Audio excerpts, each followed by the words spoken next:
Riverside Park, first inning here as the Rams in the second half of a doubleheader playing against the Wildcats of Wheeler High School. Ryan Allen will lead it off for the Rams. We'll give you the lineup as we move along here. The Rams won the first one 9-7, coming back from a big deficit. They were trailing as much as 6-1, but they came back to win it. Ryan Allen leads it off for the Rams. The wind and the first pitch to him is outside, ball one. On the mound for the Wheeler Wildcats is Chris Crawford. He looks at his catcher, Taylor Clark, has the sign that he wants. Here's the wind and the pitch. It's high, 2-0. Ryan Allen digs back in, a 2-0 count to the Rams' second sacker, a left-handed hitter. Crawford's wind and his 2-0 pitch. It is low, ball three. Allen will lead it off for the Rams here. He'll be followed by Matt Hires, the shortstop. Lance Shannon in right field will be the number 3 hitter, and Sam Allen will play third base, and he will bat cleanup. The number 5 hitter is the catcher, Brian Moon. Judd Hall will be the pitcher, and he will bat 6th. Cale Curtis in left field is the number 7 batter. Lance Coffin bats 8th and plays first, and Matt Taylor, the DH, will hit 9th. Allen takes the 3-0 outside, ball 4. Chris Crawford throws hard, but he hasn't been able to throw a strike yet. And that's a good start, get the leadoff hitter on here in the first inning. Let's see if we can go ahead and get a lead here and coast in instead of having to play that heart-throbbing come from behind like we did in the first game, Kevin. That would be just fine, and the hitter will be Matt Hires. Batting from the left-hand side here, and time is called. Taylor Clark goes out to discuss things with his pitcher, Chris Crawford, who came in and threw some real smoke there in the first hitter, Ryan Allen, but he walked him on 4 pitches. Your defense for the Wheeler Wildcats looks just like this. Around the infield, Frank Smith at third, Tigger Marshall at short, Ash Gale, the second baseman, Brian Seals at first. J.J. Thomas in left, Brooks Souders in center, David McMinn in right, Taylor Clark catching Chris Crawford. Crawford to the stretch position and his pitch. Called strike, and it's 0-1. Hires in the first game against Wheeler. 1 for 4 with a single, a walk, and 2 runs scored. Stands far off the plate here against the fireballer. The stretch and the pitch in the dirt. A ball and a strike. He tried to let a little something off there, maybe come in with a breaking ball, and it was down in the dirt. So if he's having trouble with that breaking ball, the Rams can sit on that fastball and drive it. And the Rams can hit just about any speed fastball at this level. Pitch is swung and popped up. Third base side, it will fall in foul territory out of play. And it's 1-2 to the Rams shortstop. This Ram team, the last two games, Kevin, has shown how good from behind, never giving up. The word quit just is not in their vocabulary.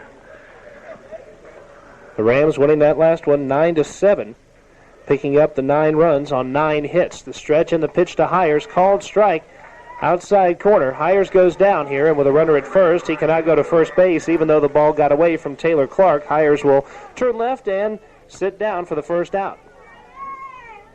And it brings up Lance Shannon. Shannon, the team's leading hitter at .420, has 2 homers now after the one that he had in the first game. He has 35 RBI. The stretch by Crawford, the first pitch to Shannon, taken high, 1-0. These Rams have received a couple of wake-up calls in the last week. The one against Southwest DeKalb, after losing that first game of the doubleheader, they came back and won 2 straight. And also trailing big here, they came back to win it. Pitch to Shannon high. And it's 2 balls, no strikes to the Ram number 3 hitter. Kind of a stiff wind blowing almost to dead away center field right now, Kevin. If Lance can get a hold of one and get it up into the air towards the gaps or center field, he could lose one here. Newton County, the visiting team for this one. Stretch and pitch. Called strike inside corner, 2-1. And no, we didn't go from Covington to Cobb County in about 10 minutes. We're actually switching sides as the Rams will bat first here, and Wheeler bats last, so effectively becoming the home team, even though the game is at Riverside Park. Allen leads away the throw over, and he is back in safely. He was leaning a little bit. Looked like he might have had ideas to go there, but not a tremendous pickoff move by the pitcher, Chris Crawford, there, and he was able to slide back in without much problem. Shannon drove one deep to right field in the first game. Pitch to him is high. Allen heads for second base. The throw down, and not in time. Tigger Marshall missed the tag. The throw beat him by quite a bit, but Marshall missed the tag, and in safely at second base is Ryan Allen, and the second base umpire is going to hear some heat from the dugout as the Wheeler head coach is going out to talk to the second base umpire, disputing the call. Allen went off to the right part of the baseline. Marshall fielded the throw in front of second base, in fact, to the first base side, and apparently missed the tag as Allen went in. You kind of wonder why he stepped so far in front of the bag to take the throw. The throw had plenty on it, and if he had been standing on the bag, he would have been out from here to you to me. But he stepped way in front of the bag and then had to try to make a sweep tag, and Ryan was able to avoid the tag. Taylor Clark, certainly a lot better catcher than we saw in that series against Southwest DeKalb. Willie Howard, the Rams, able to run all day on him. But I have a feeling there may not be much stealing on Clark. Pitch is swung on and fouled back to the top part of the screen. 3 balls, 2 strikes. Runner at second, 1 down for the Rams. We're in the top half of the first inning, no score. Second half of a doubleheader. If the Rams win this game, they advance to the quarterfinals of the state tournament. Clark relays the sign to his pitcher. Crawford stretch. Checks the runner, now steps off. Bill, we saw what a good deep pitching staff will do for you in Game 1. The Rams have used 3 main starters, but they had to go to the second tier in that game and really came out well as the 3-2 pitch on the way. No, it's not, as the pitcher steps off, but that second tier of pitchers did an excellent job. Yes, they did. That's very important when you can keep from going to your main starters and still get a quality pitching job. The stretch and the 3-2 pitch swung on and hit well to left field, but it should bounce out of play. It falls well beyond the foul line. It was in play in terms of the field. It bounced on the field side of the fence, but just a couple of feet shy of the fence in foul territory. It remains full, 3-2. That deep pitching staff is something you definitely need at this level here in the state playoffs. 8 teams remain. Newton County and Wheeler here. Evans versus Windsor Forest in Savannah. Osborne versus South Gwinnett in Snellville. Warner Robins playing Fayette County at Fayette. Those 18 or more schools in Quad A that play baseball, those are the only 8 that are remaining. The stretch by Crawford now steps off and back into second base as Ryan Allen. Crawford keeping a close eye on Allen at second. He's really concerned with him, and Tigger Marshall keeps bird dogging back in, trying to get in behind him. You would think that Ryan's probably not going to attempt to steal third here in this situation. He's not getting that big a lead, so a lot of times when a pitcher spends that much time worrying about the runner, he can forget about the hitter. If he makes a bad pitch to Lance Shannon, he can lose it. Shannon fouls one back, and now on the next offering, Crawford instead steps off and once again looks at Ryan Allen at second base. Shannon digs back in. Crawford to the belt. The 3-2 pitch. High, ball 4. The Rams do not have a hit so far, but Crawford has walked 2 and struck out 1. Sounds sort of like Rob Dibble, but 2 runners on here with 1 down. Kind of the intentional pass, I guess, there. They didn't want to let Lance Shannon beat him. He nibbled around, gave him a few pitches that Lance was able to foul off, but he didn't really want to come down central with one, and ended up with the Annie Oakley, and he's down at first base right now. Runners at first and second for Sam Allen. Right-handed hitter digs in. The stretch and first pitch driven deep to left center field. Going back is Thomas. Still going back. It is out of here. Adios, a 3-run shot for Sam Allen. The Rams on top of it, 3-0. What a blast off the bat of Sam Allen. And that man has come alive. We're up around 400 now in batting average. And he is hitting the ball about as well as a man could do it. The 3-run shot puts the Rams on top. Mr. Clutch, as he's become, put a runner in scoring position, and Sam Allen is going to do something about it. He's either going to bring him home, move him up, or in this case, take one deep. And as you said, I don't know where you got the line from, adios to Mr. Spalding there. That is absolutely right. And for Sam Allen, RBIs number 32, 33, and 34. That man's coming back next year, and the Ram fans breathe a sigh of relief, as they really are going to like that, having him back as a senior. It's 3-0 Rams. Brian Moon stepping in. 1 out here in the first, and the Rams with that early lead. Crawford's wind is pitched to Moon. Caught the outside corner with the fastball, 0-1. Sam was waiting on that first pitch and jumped all over that fastball. After walking Lance Shannon, he came in right down central with it, and Sam just waylaid it. The wind and the pitch. In the dirt, it gets away from Clark. Moon was looking to bunt, but decided not to. It's a ball and a strike to the Ram catcher. He was 2 for 2 in the first game with a sac fly and a walk, and he has been red hot over the last 2 or 3 games. Moon at 255 coming in. They checked the third base umpire. Did he go around? No, they called it. He did not. He pulled the bat back as he was attempting to bunt. 1-1 the count. Moon also a switch hitter. Batted from the right side against the lefty in the first game, now turns around from the left side. Swings and misses at the 1-1 offering. It's 1-2. That last game Wednesday night against Southwest DeKalb, I believe we changed the scoring on that fly ball that he hit since it was not touched and ended up giving him a triple on that play. Isn't that correct? That is absolutely right. It was originally a 3-base error, changed now to a triple. The 1-2 is high and inside. Almost hit him in the batting helmet. It's 2-2. Rams won the first game 9-7, making up 9 hits.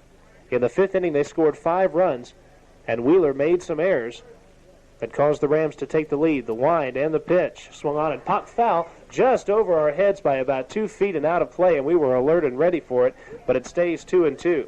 Just a little lower. Or if we would have had a net, a la Harry or Skip Carey could have reached out and tried to snag it down. That's absolutely right. Maybe we'll get one before it's over with. Lance Shannon almost sent one back here in the first game. Crawford's wind and his pitch. Swung on and missed. He came after him with a high fastball, and Moon could not catch up. That's that high heater right up in the eyes that you always talk about that just looks too good to get away from, but you can't seem to get around on it because it's just out of reach. Moon goes down here for the second out. So far, Chris Crawford has walked 2, struck out 2, and given up a deep fly ball. But that's the trouble with walking, folks. You put folks on base, all of a sudden a good hitter comes up and jacks one or hits one in the gap, and you're in trouble. Judd Hall, the hitter. Wind in the first pitch to him is high, 1-0. Hall in the first game was 3 for 4. He's another person who is absolutely on a tear.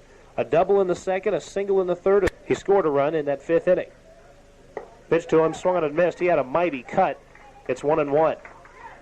The outfield showing him quite a bit of respect. They're playing deep. The center fielder's almost to the track there and just off to left center a little bit away from the 360 sign. Ever since that 5th inning, this Ram team has really been on fire. And they have looked great in the last 4 innings as Hall takes a pitch on the outside corner for strike 2. Don't want to jinx them, but certainly since they fell behind against Wheeler, they have shown some great class in coming back. Hall set to go. The wind and the 1-2 pitch. Got a piece of it, fouled it off. It remains a ball and 2 strikes.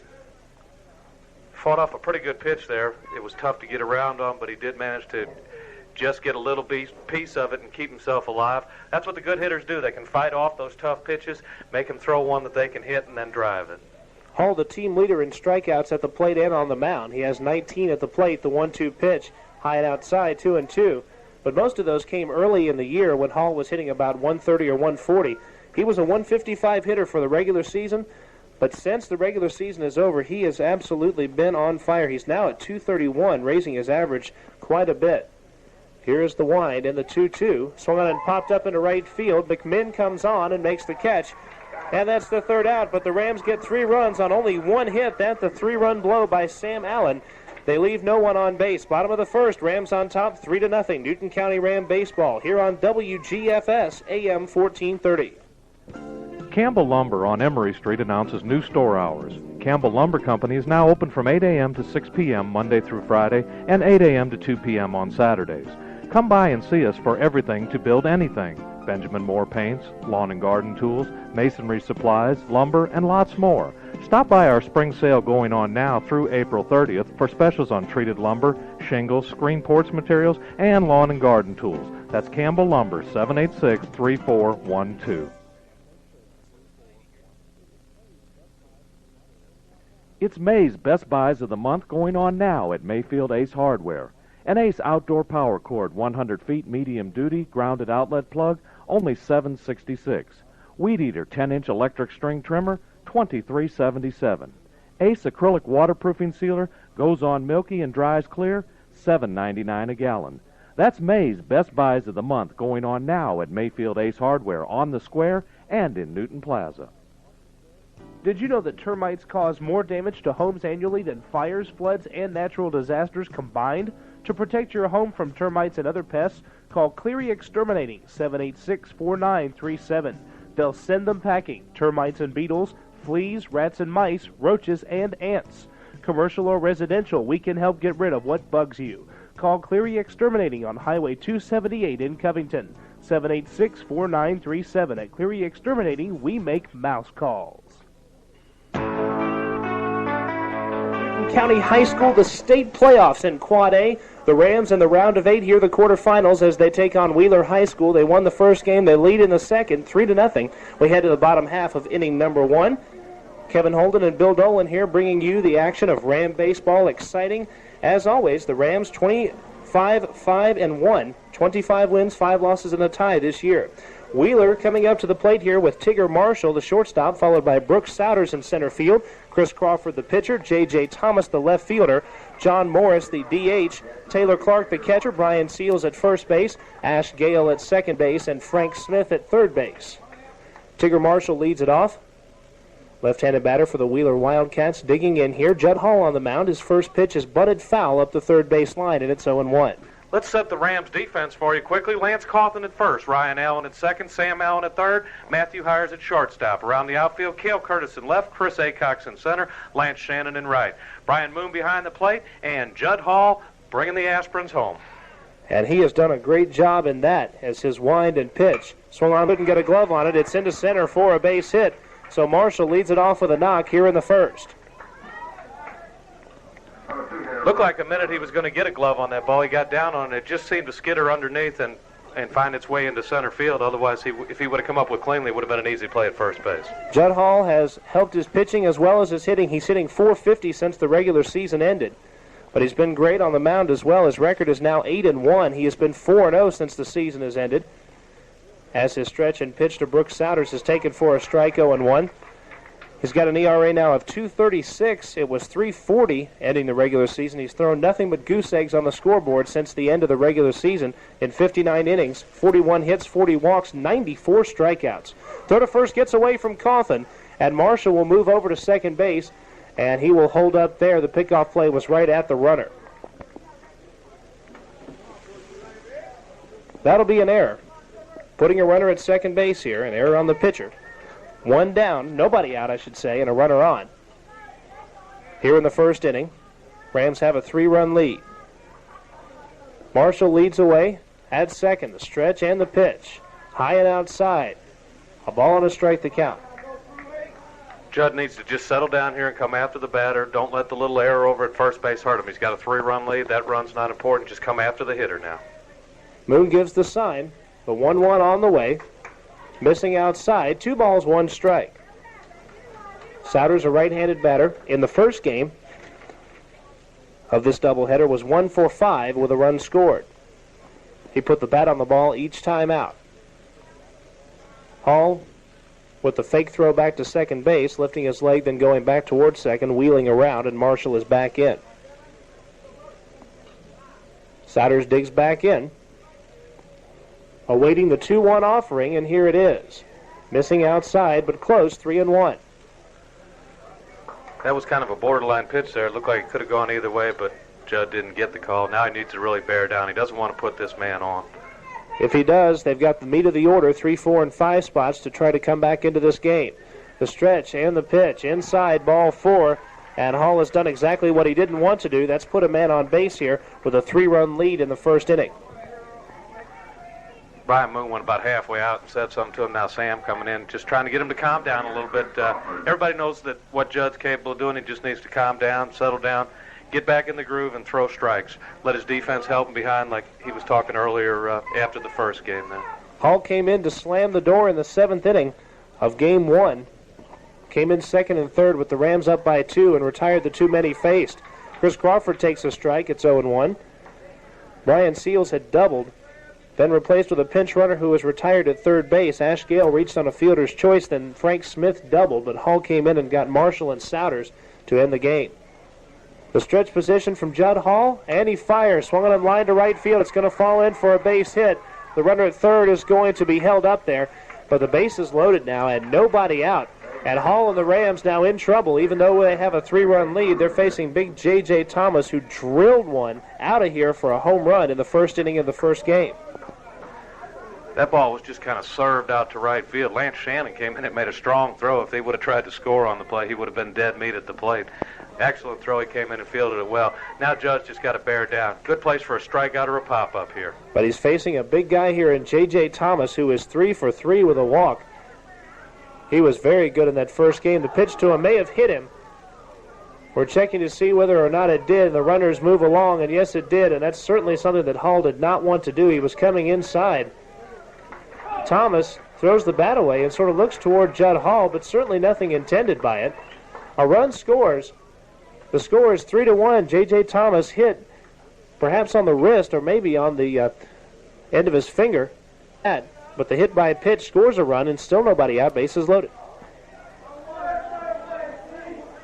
I don't know what their coaches over there hollering about. Nobody in their right mind with the bases loaded is going to intentionally hit somebody. But the Wheeler head coach was talking with the home plate umpire. Everything's squared away, still bases loaded, still nobody out. 3-1 now the score. John Morris will be the hitter. The DH bats from the left-hand side. Wind and the first pitch to him, inside, ball one. They are using the exact same lineup, are the Wildcats, that they used in the first game. They're switching some positions, but the same 9 folks. Ram infield playing it tight on the corners and back looking for the double play at second and short. The 1-0 in the dirt, a good stop from Moon. It bounced away a few feet, but no one advanced. 2 balls, no strikes. Wildcats with 2 hits. Hall has walked a batter and hit a batter, but he has not retired anyone yet. Morris set to go. The 2-0 pitch outside. It's 3-0, and Judd Hall having some control troubles here in the first. Morris now with a crippled count. Back in the batter's box. Hall's 3-0 pitch, taking a strike, was John Morris. It was on the inside corner. It's 3-1.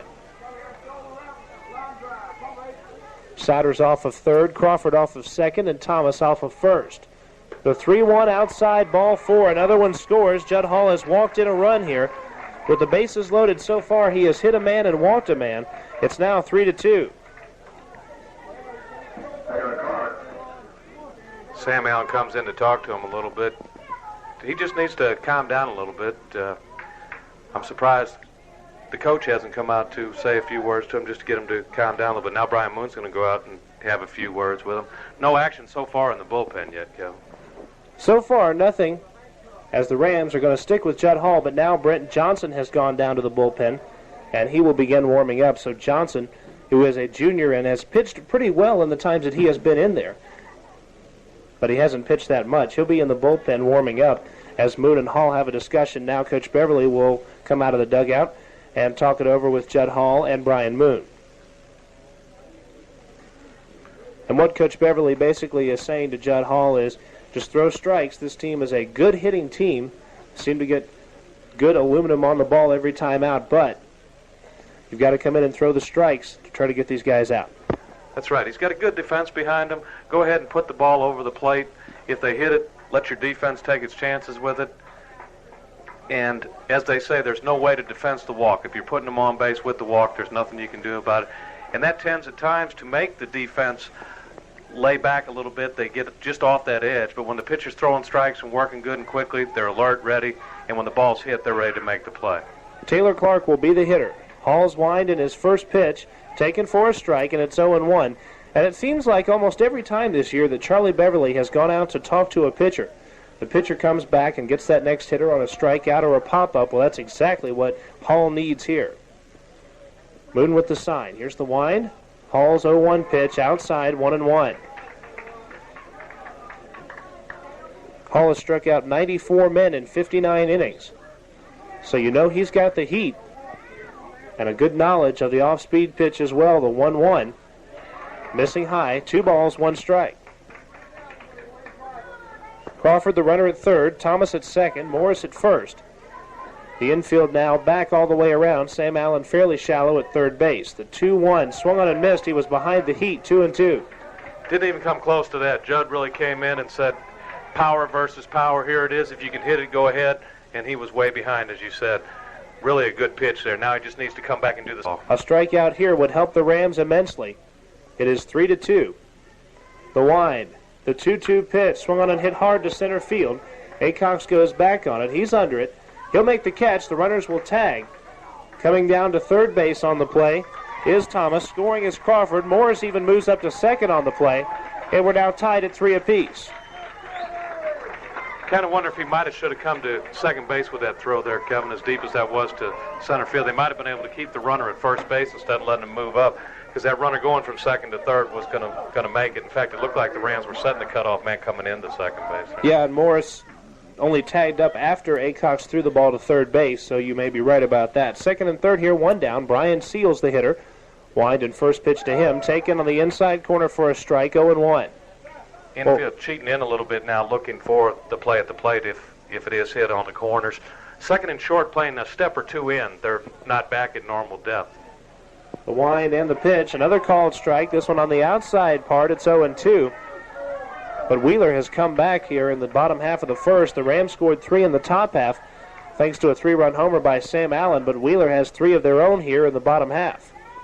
Moon sign. The wind and the 0-2 pitch. Swung on and popped up. Foul territory, and it falls out of play. It's 0-2. Over on the infamous hill on the left field side of the field, and a young fan goes and gets it, and we'll turn it in down at the snack bar for a free drink. That's absolutely right, and the folks in the concession stand are going to be sending us up some drinks here very shortly, and we certainly appreciate the help that they've given us all year long. Now time called as Seal steps out, and it has been a terrific crowd here, and a very loud crowd, not right now, but in that first game, both teams' fans made some serious noise. Seals ready to go. The wind, the 0-2 pitch, swung on in line, foul, right field line. Was out in front of an off-speed pitch, just tried to put the bat on it. It's 0-2. He pulled it real hard down the line, and fortunately it was slicing and hooked foul by about 5 or 6 feet. Otherwise, that could have been a lot of trouble. Probably would have scored 2 easily and been a double. Brett Johnson is through throwing in the bullpen, so I guess he's ready to go if Coach Beverly needs him. Moon looks at the third base dugout. Coach Beverly has the sign, relays it to Moon, who relays it to Hall, and now time is called, and we'll start the whole thing all over again. No balls, 2 strikes, 1 down. Thomas at third, Morris at second. The Wildcats have scored 3 to tie things up. The wind and the pitch. In the dirt, a good stop from Moon. It was low and outside, 1-2. He almost offered at it. He was thinking about it, but the ball did bounce in the dirt. And as you say, it was a good stop by Brian Moon, who's done just an excellent job as a receiver there. The wind is blowing hard out toward left center. The 1-2 pitch swung on and missed. He came in with a good pitch on the inside corner. That's the second out and a huge out. Absolutely. It really crippled him. He didn't get much of a swing at it at all. He set it up well with that pitch on the outside corner, had him leaning over the plate, and then came inside on him with it. It was kind of a half-choked swing, and really had, even if he would have made contact, it wouldn't have gone probably as far as the pitcher's mound. Ash Gale now the hitter, the first pitch to him. There's a called strike on the outside corner. Hall appears to have settled down here. It's 0-1. We mentioned the wind blowing stiffly toward left center and center field. That favors the right-handed bats, and as you know, Sam Allen drilled one out that way in the first. 0-1, called strike, inside corner, 0-2. Ever since Coach Beverly went out and talked to him, he's really settled down. Back to Riverside Park. We're ready to go into the top of the second inning. This broadcast is guaranteed under broadcast rights and is produced solely for the pleasure of your listening audience. Any publication, rebroadcast, or other use of the description and accounts of this game without the express written consent of Newton County Ram Baseball or WGFS Radio is strictly prohibited. The announcers are employed by WGFS Radio. Yes, unfortunately they are. Just kidding. Cale Curtis will be the hitter. He digs in. I say unfortunately because we might be fired after that. The pitch low and outside, ball 1. We seem to sneak one of those in every game, don't we? Curtis, a left-handed batter, left fielder for the Newton County Rams, digging in there. The 1-0 pitch swung on and missed, and it's 1-1. Cale had a good cut at that one. He has really been hitting the ball well lately, driving it better. I believe it was you that told me that Coach worked with him a little bit on his stance and made a minor change, and it's really seemed to pay off for him. That's right. He was choking up. He swings and lines one, but a good play by the third baseman for Wheeler. Frank Smith running toward the line and making an excellent play for the first out. Still a good piece of hitting by Cale Curtis there. He went with the pitch outside and lined it down the line. If that ball gets by the third baseman, that's an easy double. Just an excellent play by the third baseman, Frank Smith. Well, we figured it out. The way to beat this Wheeler team is to just put a whole bunch of runs on the scoreboard. 9 is the most the Rams have put up there in a while. Cawthon, now the hitter, and the pitch to him is high, ball 1. Cawthon getting the start over Richie Cleary at first base. Cleary pitched in that first game, throwing 2 2/3 innings and picking up the win. Cawthon ready to go. The wind and the 1-0 pitch. Misses the outside corner by just a little bit. 2 balls, no strikes. The Ram first baseman came into today at 172, 5 hits and 29 trips to the plate. He was 0 for 4 in the first game, but he reached base twice, once on an error and once on a fielder's choice. He is set to go. The 2-0 on the way. Called strike 2-1. And many fans will remember for a long time the fine job Lance Cawthon did Wednesday night pitching, coming in and holding Southwest DeKalb at bay. His relief effort was terrific. The 2-1 pitch swung on and missed, and it's 2-2. He came out, struck out a total of 6 hitters, and came through and just did a great job in that 4 2/3 inning stint, and that's what allowed the Rams to come back and win that game. He stands in here with a 2-2 count. Crawford's wind and his 2-2 pitch swung on and missed. A good high fastball. Cawthon couldn't catch up. He was just a little bit overmatched there on the high heat, as that is, as you always say, the hardest one to hit, but it looks like the easiest one to hit. It's right up there where you can see it. He got a good rip at it, but just could not connect. Matt Taylor will be the hitter. He had 1 plate appearance in the first game. He walked with the bases loaded, scored his first run. The wind of the first pitch to him is high, ball 1. Taylor came into today's matchups at 9 for 36. That's a .250 average, a homer for him and 6 RBI. Has a pretty good eye. He's walked 7 times also. Pitch to him, high and outside. 2 balls, no strikes. Terrific on-base averages. The highest of the starting 9, you'll never guess who it is. Lance Cawthon at 564 has the highest on base of any of the 9 in the lineup. Pitches a called strike. Inside corner, and it's 2-1. Now, the other hitter's fairly close. Lance Shannon at 538, Hires 526, and so on. But Lance Cawthon at 564 is the best on this team in on-base average. The wind, the 2-1 pitch in the dirt, 3-1. Now, Cawthon's average is 172, but it's the walks and the other ways that he gets on base that has contributed to that good on-base average. That's true, and getting on base, whether it be by the hit, walk, or otherwise, getting in position and scoring the runs, that's what this game's about. So the on-base percentage is a very important statistic. Taylor set to go, the 3-1 on the way, swinging and missing, had a good uppercut swing, looking for the downs, it's 3-2. He just did get a little piece of that fouling it back into the catcher's mitt, had a good rip at it, like you say, with an uppercut. Now he needs to bear down and just make contact and try and place it somewhere out there on the field. The scoreboard is full, 3 balls, 2 strikes, 2 outs. Called strike 3 on the outside corner. Crawford hit a perfect spot with a perfect pitch, and Taylor goes down. So do the Rams here in the second. No runs, no hits, no errors, no one left. Bottom of the second with your score, 3-3. Newton County Ram baseball here on WGFS AM 1430. Warm weather is here. It's time to make your way to the great outdoors. And for homeowners, the great outdoors starts in their front yard. Echo Power Tools can help you make your yard look great. Right now, save up to $50 on your choice of an Echo grass trimmer, Echo tiller, Echo edger, or Echo power hedge clippers. Plus, register to win a complete camping package for 2, including a 6-man tent, sleeping bags, hiking boots, and more. Camping gear courtesy of Blue Ridge Mountain Sports in Lenox Square, Atlanta. Whatever outdoor job you're trying to tackle, Echo makes a great tool to make the job easy. Visit your local Echo dealer today and save up to $50 on select Echo power tools. Plus, register to win great camping gear from Blue Ridge Mountain Sports and Echo Power Tools. Visit Coast to Coast Home and Auto, located on Monticello Street in Covington. That's Coast to Coast Home and Auto in downtown Covington.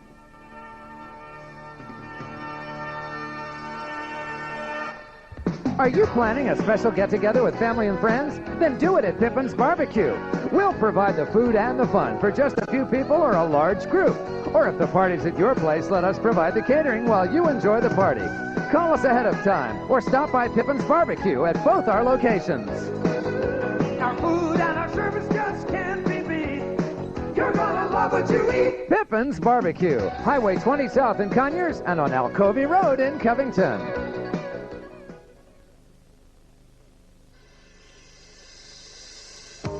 Park as the first pitch of the inning taken for a strike by Frank Smith. It's 0-1. Smith, the number 9 hitter, followed by the top of the order, Tigger Marshall and Brooks Souders. 0-1 pitch is low from Judd Hall, a ball and a strike. 3-3 your score, bottom half of the second from Riverside Park. If you're in the area, drop by. At least 5 more innings worth of baseball here. The wind, the 1-1 pitch, inside 2-1.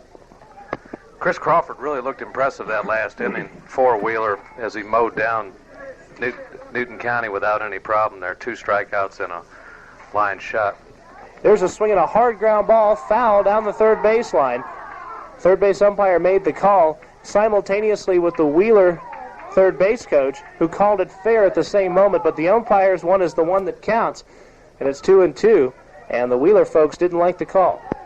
Well, from our point of view up here, Kevin, it looked like it hit about 2 to 3 inches foul just outside the line, but on a ball like that, it depends on where it actually crosses the base, and we weren't really in a good position to see that. The umpire right in position on the line had actually a better view than the Wheeler coach, so you got to believe he made the right call. The wind, the 2-2 pitch, misses high and outside. The count runs full now, 3-2. And the win in the first game for the Rams is ever so important now, because if they lose out of the tournament, they'll get to play a third one. But if they win, they advance to 3-2 outside, ball 4. So Hall loses Frank Smith after having him in a hole. And now a runner at first, no one out. You really hate to see that happen with the 9th place hitter, normally a weaker hitter, and to walk him after getting ahead in the count, that's a tough break. He really needs to just bear down and go ahead and get some outs here. Ram Infield's going to look for that old wholesaler, see if they can get 2 for the price of 1 here. Smith will lead away from first with Marshall up there. Marshall singled and scored his first time. Pitch to him, called a strike, a good off-speed pitch. No balls, 1 strike, as it was curving into the hitter. Marshall, the Wheeler shortstop. 1 for 5 in the first game, with 2 groundouts and 2 flyouts and a single and a run scored. Time now is called as Marshall steps out of the batter's box. Dave McDonald is the coach down the third baseline, the head coach for the Wheeler Wildcats. Just an absolutely gorgeous day for baseball. The sun is out, just enough cloud cover to help, and a nice little breeze blowing out. Hall's pitch is in the dirt. It gets away from Moon, but the runner stays at first base as Moon blocked it, kept it in front. Excellent play by Brian Moon, blocking it and keeping in front of him. Kind of reminded you the way Olson used to do it for the Braves, and at times I think they miss him a little bit. Javi Lopez doing a fine job, but not quite the defensive backstop that Olson was for him. Well, Moon has done a fine job for the Rams behind the plate as the stretch and the 1-1 pitch is inside 2-1. But Moon has been there throughout the year, gunning down base runners. The opposing base stealers are 23 for 41. Just over 50% really against Brian Moon and Sam Allen, who's done some catching, and the Ram catching corps has been terrific. Brian Moon has one of the strongest arms I've seen at this level of baseball, and he's only a junior. He still has another. He'll be back again next year. There is going to be a strong nucleus returning next year. We're going to miss some of the seniors that are graduating, but I think the team will be strong again next year. And they are going to play in a very tough sub-region, which we'll discuss in just a moment. But for now, the stretch and the 2-1 on the way to Tigger Marshall. Here it is. Outside, 3 balls, 1 strike. That didn't miss by much with the fastball. But the Rams will play in a sub-region that has a couple of new teams, as Winder Barrow, who's one of the top teams in AAA, will be coming up to Quad A, and Parkview moves over to this side of the sub-region as well. Throw going over, and the runner is back in. Now we will lose South Gwinnett, who has been traditionally one of the top schools, and they're in the Final 8. We'll also lose Clark Central, who was by far the weakest team this year, with 2 wins in their sub-region schedule. So the sub-region will be tough, but the Rams should be as well. The stretch, the 3-1 pitch, outside, ball 4. The second man he's walked in the inning, and the 4th here in 1 inning plus. It'll bring up Souders, who walked and scored his first time, and Judd Hall has walked 4 and hit a batter and given up 2 hits. We are tied at 3 here in the second inning. And the way this Wheeler team hits the ball, you hate to have anyone who's going to put these guys on base. They hit the ball well enough without giving them the free passes, so Judd just needs to go ahead and throw strikes like we talked about and let his defense play behind him. That's what they're out there for. Ryan Allen holds the runner close at second base. Here's the stretch by Hall, and his first offering, an off-speed, which just missed, a ball and no strikes to the Wheeler center fielder. Wheeler scored 3 runs in the first on 2 hits. They've got 2 men on here, but they have not had a base hit. The stretch by Hall, he checks the runners. Here's his pitch, swung on and missed, but it gets away from Moon. And moving down to third base on the play is going to be Frank Smith. 1-1, and how do you score it? That's a wild pitch. The ball was in the dirt, It fooled the batter badly. Brian got it partially blocked, but it trickled just enough away where the run on first base could. So still a good play by Brian Mooney. Keeps that runner at first base, keeps the force at second still in order, and the double play, of course. It's pretty scary when you can throw a wild pitch, yet the hitter swings and misses at it. A scary thing, but that's exactly what happened there. A ball and a strike. The runner's at the corners now. The stretch and the 1-1 on the way. It just misses outside. Very, very close to the plate. The umpire not giving Judd the close calls. 2-1. Does not appear to be a pitcher's umpire this afternoon, at least in this game. Marshall leads away from first base. The runner also leads from third. Pitch is swung on, grounded to short, where Hires makes a good backhanded stop. The throw to first is in time. They held the runner at third, so they got what they wanted there. The runner does move up to second base. That's Marshall. He was stealing, but they get the out. The hit and run was on the play, and Matthew Hires was the one breaking to cover second base. He had to put the brakes on, reverse his field, and go back. Made an excellent play on the ball, getting to it, planting, holding the runner at third, making a good strong throw across the diamond to throw him out. Just a good play by Matthew Hires. Smith stays at third, Marshall now at second, and with one down, Hall has to come after Crawford and Thomas. Two hitters you really would rather not face in a situation like this. First pitch in the dirt, a ball, no strikes. You would much rather see J.J. Thomas with 2 outs in the inning. In fact, you might even be able to put him on base if you have 2 down. Hall's wind is 1-0 pitch. A let up, it was inside, almost hit him 2-0. Having a little trouble with his off speed and his breaking pitch, and he's not able to set up that good fastball like he usually can. The runners lead away. Moon's sign. Here's the 2-0 pitch. There's a called strike outside corner, 2-1. This is the key hitter for him in this inning. He's really got to go after him, try and get him on either the pop-up or the soft ground ball to the corner of the infield or the strikeout. Crawford awaits. The pitch is low and outside. 3 balls, 1 strike to the Wheeler pitcher who singled and scored last inning. Part of a 3-run attack by Wheeler High School as they tied the game up after the Rams scored 3 in the top of the first. The wind, the 3-1 pitch. There's a strike, 3-2.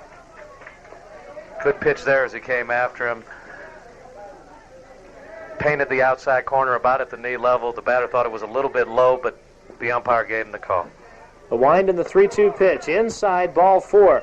And Hall has now walked the bases loaded, setting up J.J. Thomas, who was hit by a pitch his first time with the bases loaded. In the first game, 3 for 3, a home run, a double, a single, and a walk. He picked up a total of 4 RBIs in that game. Now 5 on the day.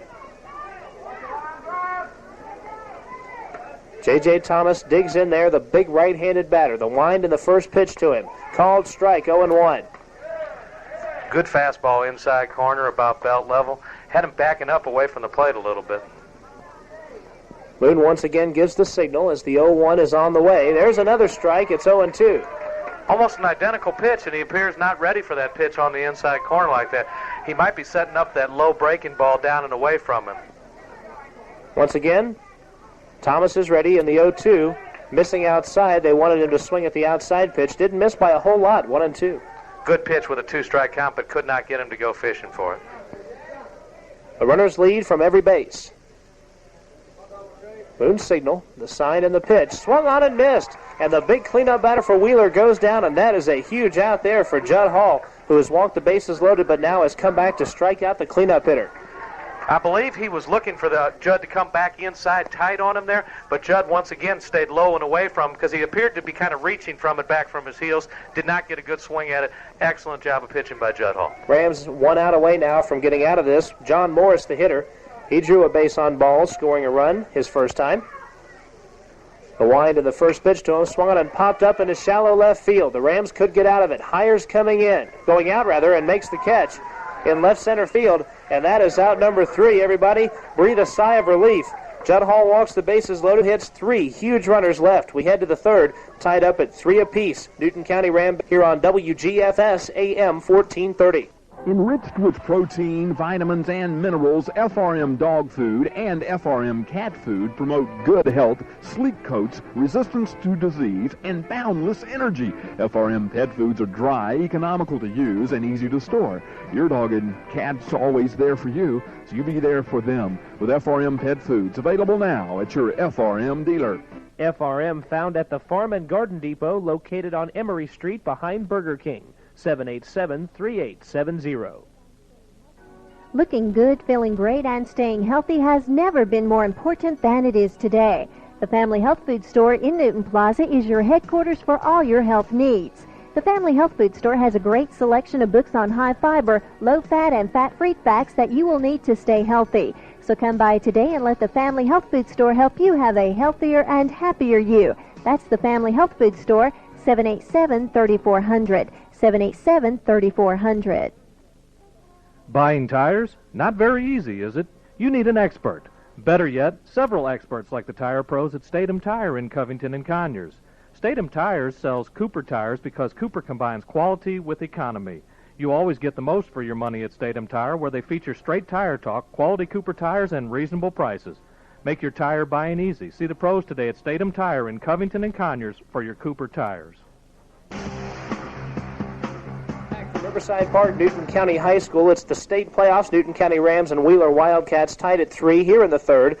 Ryan Allen, Matt Hires, Lance Shannon, the first three due up, and they represent the top of the order here versus Chris Crawford and the Wheeler Wildcats. Both teams changed uniforms in between games.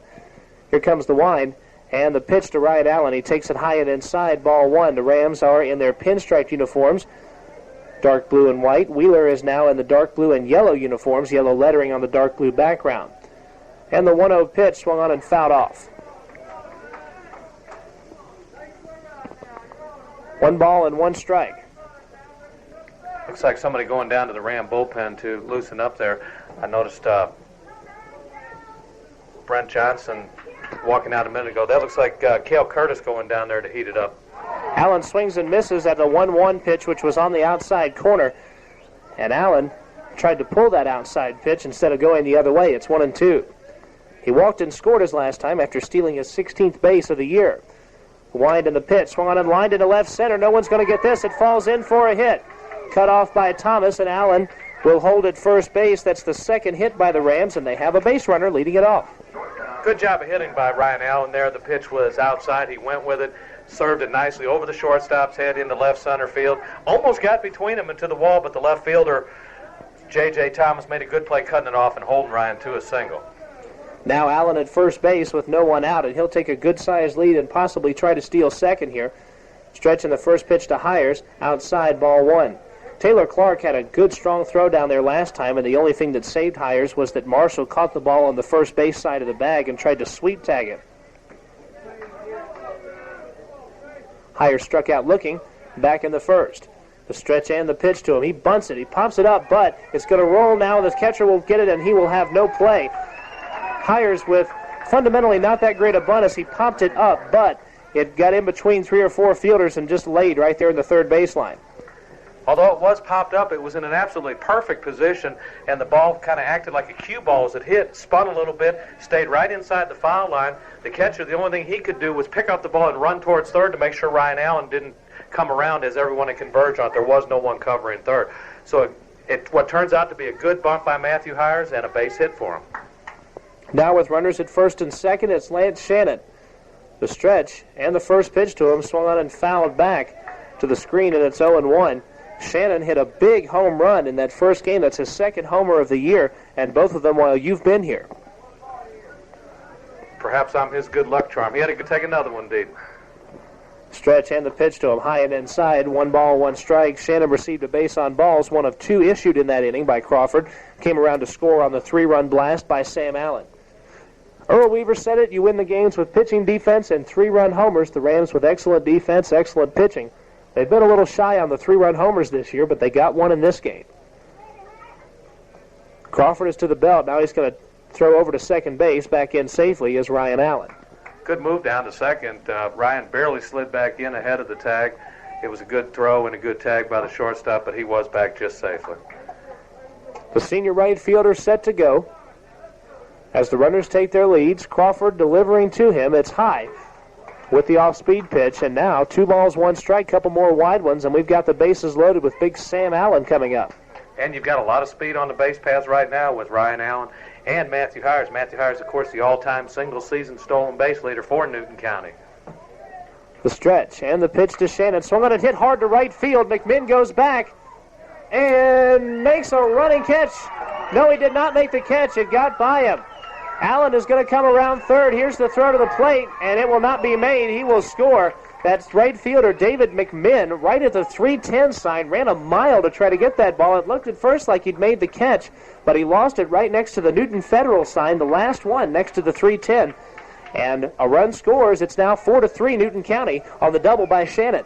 I think the wind actually hurt Lance Shannon there as the wind's blowing towards left center a little bit there. Lance got a hold of that ball. It was up high and held up in the air a long time. The right fielder, a long, long run, as you say, got over, appeared to just tick off the end of his glove. But I don't think we can call that an error. Let's give him a double on the play. A double is the correct call. And because the runners had to hold up, all three of them were very close to each other, the two runners and the hitter. Sam Allen now up there, and he'll take the first pitch outside, ball one. It was funny. Allen was rounding third. Hires was right behind him. They decided to hold Hires and send Allen. He scored. Hires at third. Shannon now at second. Still no one out. All of a sudden, this Ram team has come up with some serious offense, and now time is called. I believe the home plate umpire might have a little something in his eye as he is talking to Charlie Beverly. He walked over towards the Ram dugout and waved Coach Charlie Beverly to come out and talk to him. I'm not sure what it's about. Sam Allen will dig back in there now. He was motioning, was Coach Beverly, toward his players in the third base dugout. Perhaps the umpire was telling him the players were too far out of the dugout. Wheeler's playing the infield in. There's a drive to deep left center. Going back on it is Thomas. It bounces off the wall. Shannon and Hires both round third. They both will score. Allen is in safely at second with a double. He has been the man, just like Stan Musial. He has driven in 5, and we lead it 6-3. What can you say about Sam Allen? He is literally on fire. I meant to say, but I didn't get a chance to because he jumped on that pitch. What better man would you like having up there with runners at second and third, ducks on the pond? He's not going to leave him out there. He drove that ball to the base of the wall. I thought for a minute it was going to be gone again, but you heard it hit on the wall and drove in too. He's down at second base. Let's get some more. This Ram offense is finally fulfilling a potential to score some serious runs. They've now scored 15 in today's doubleheader in 9+ innings. Stretch and the pitch to Brian Moon. Takes it high. 1 ball, no strikes. And this Ram team, as far as offense, I guess they were saving the runs for this doubleheader, but boy, have they sure come on with some strong offense. I think they like to score runs when you and I are together, Kevin. I think that's exactly right. So guess what, Bill? You're coming back for the next one. The stretch by Crawford. He checks the runner at second. Here's the pitch. It is by the catcher. Back to the screen. Allen lumbering toward third, and he will be in there safely. The scoring on that. I believe that was a pass ball. It didn't appear to be in the dirt. It looked like it hit off the glove. So a pass ball puts Allen at third base, and I'd like to see the statistic of the number of runs the Rams have scored while the two of us have been up here broadcasting. We've been able to get them some good runs. We were here for the Eagles Landing game, which they won 8-1, and they had some offensive troubles before that. Allen now out of their bats too, don't we? That's absolutely right. The pitch to Moon, swung on and hit to right field, but shallow. McMinn comes on, coming hard, makes the catch. Allen's going to try to tag. The throw to the plate, and Allen is safe at the plate. The throw beat him, but it was up the third baseline, and they say that Taylor Clark missed the tag. Allen will score. It is 7-3, Newton County. A good play ahead that much, and you got to respect the Coach Charlie Beverly. He's an aggressive type. I'm amazed that the throw was that poor. The ball was really short into right field. Normally, the man's going to be dead on that. That ball was a good 10 feet up the line. If it's even close, Sam's dead at the plate. As you say, he lumbered home. That's exactly right. Sam Allen did make it home and did his typical head-first slide. And if you look to the third base side of home plate, there are the skid marks, about 10 feet of skid marks from where Sam Allen did that typical belly flop head-first slide. If he would have started about a foot farther back, I don't think he would have made it. It looked like he was fully outstretched and just did get the plate, and he got a little bit to the side, causing the catcher to miss the tag as he had to try and turn and come back, which is real tough with the catcher's glove. The throw beat him, but it was up the line, and Clark had to try to tag Allen as he was coming across. Allen did a good job getting around him, then did that belly flop slide, and skidding into home plate safely, erasing part of that line down there.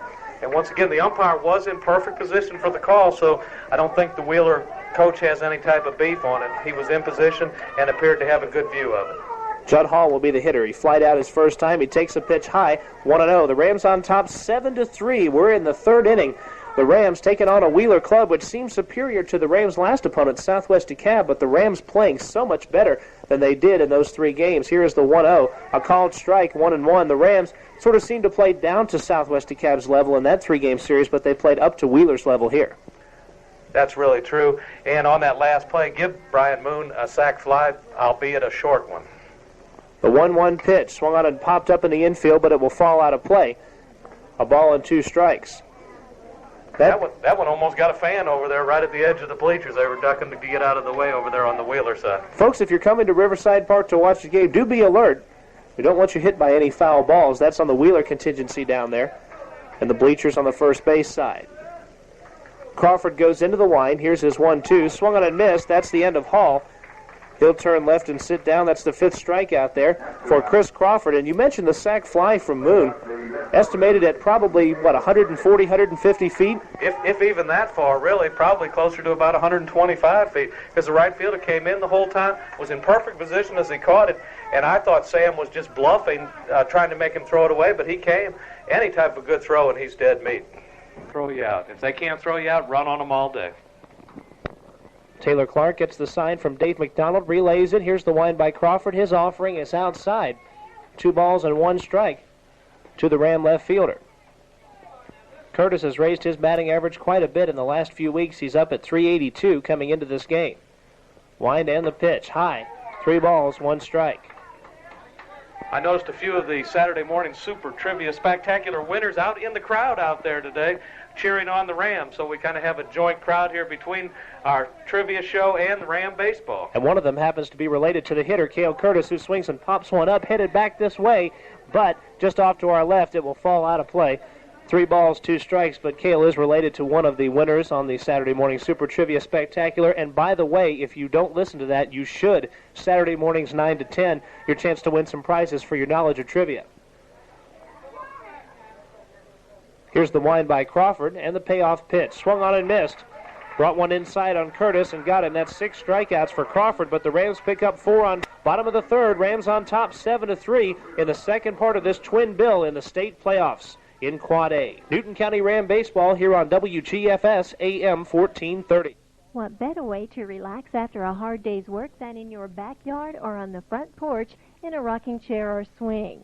Hayes Furniture of Covington has it all, with 10 varieties of swings to choose from. They have pressure-treated wood, redwood, white oak, or metal swings and frames, sold together or separately.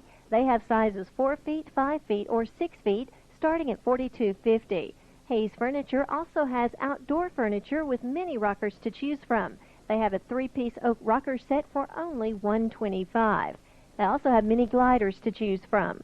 Like I said, Hayes Furniture has something for everyone, with free 12-month financing, free delivery anywhere. So get ready to enjoy the great outdoors at Hayes Furniture Company, located at 6166 Washington Street in Covington. Hayes Furniture Company, 786-3737, located at 6166 Washington Street in Covington, 786-3737. Welcome back to Riverside Park, Newton County Ram baseball, as they're in the state championships. They're just a couple innings away from moving on to the semifinals.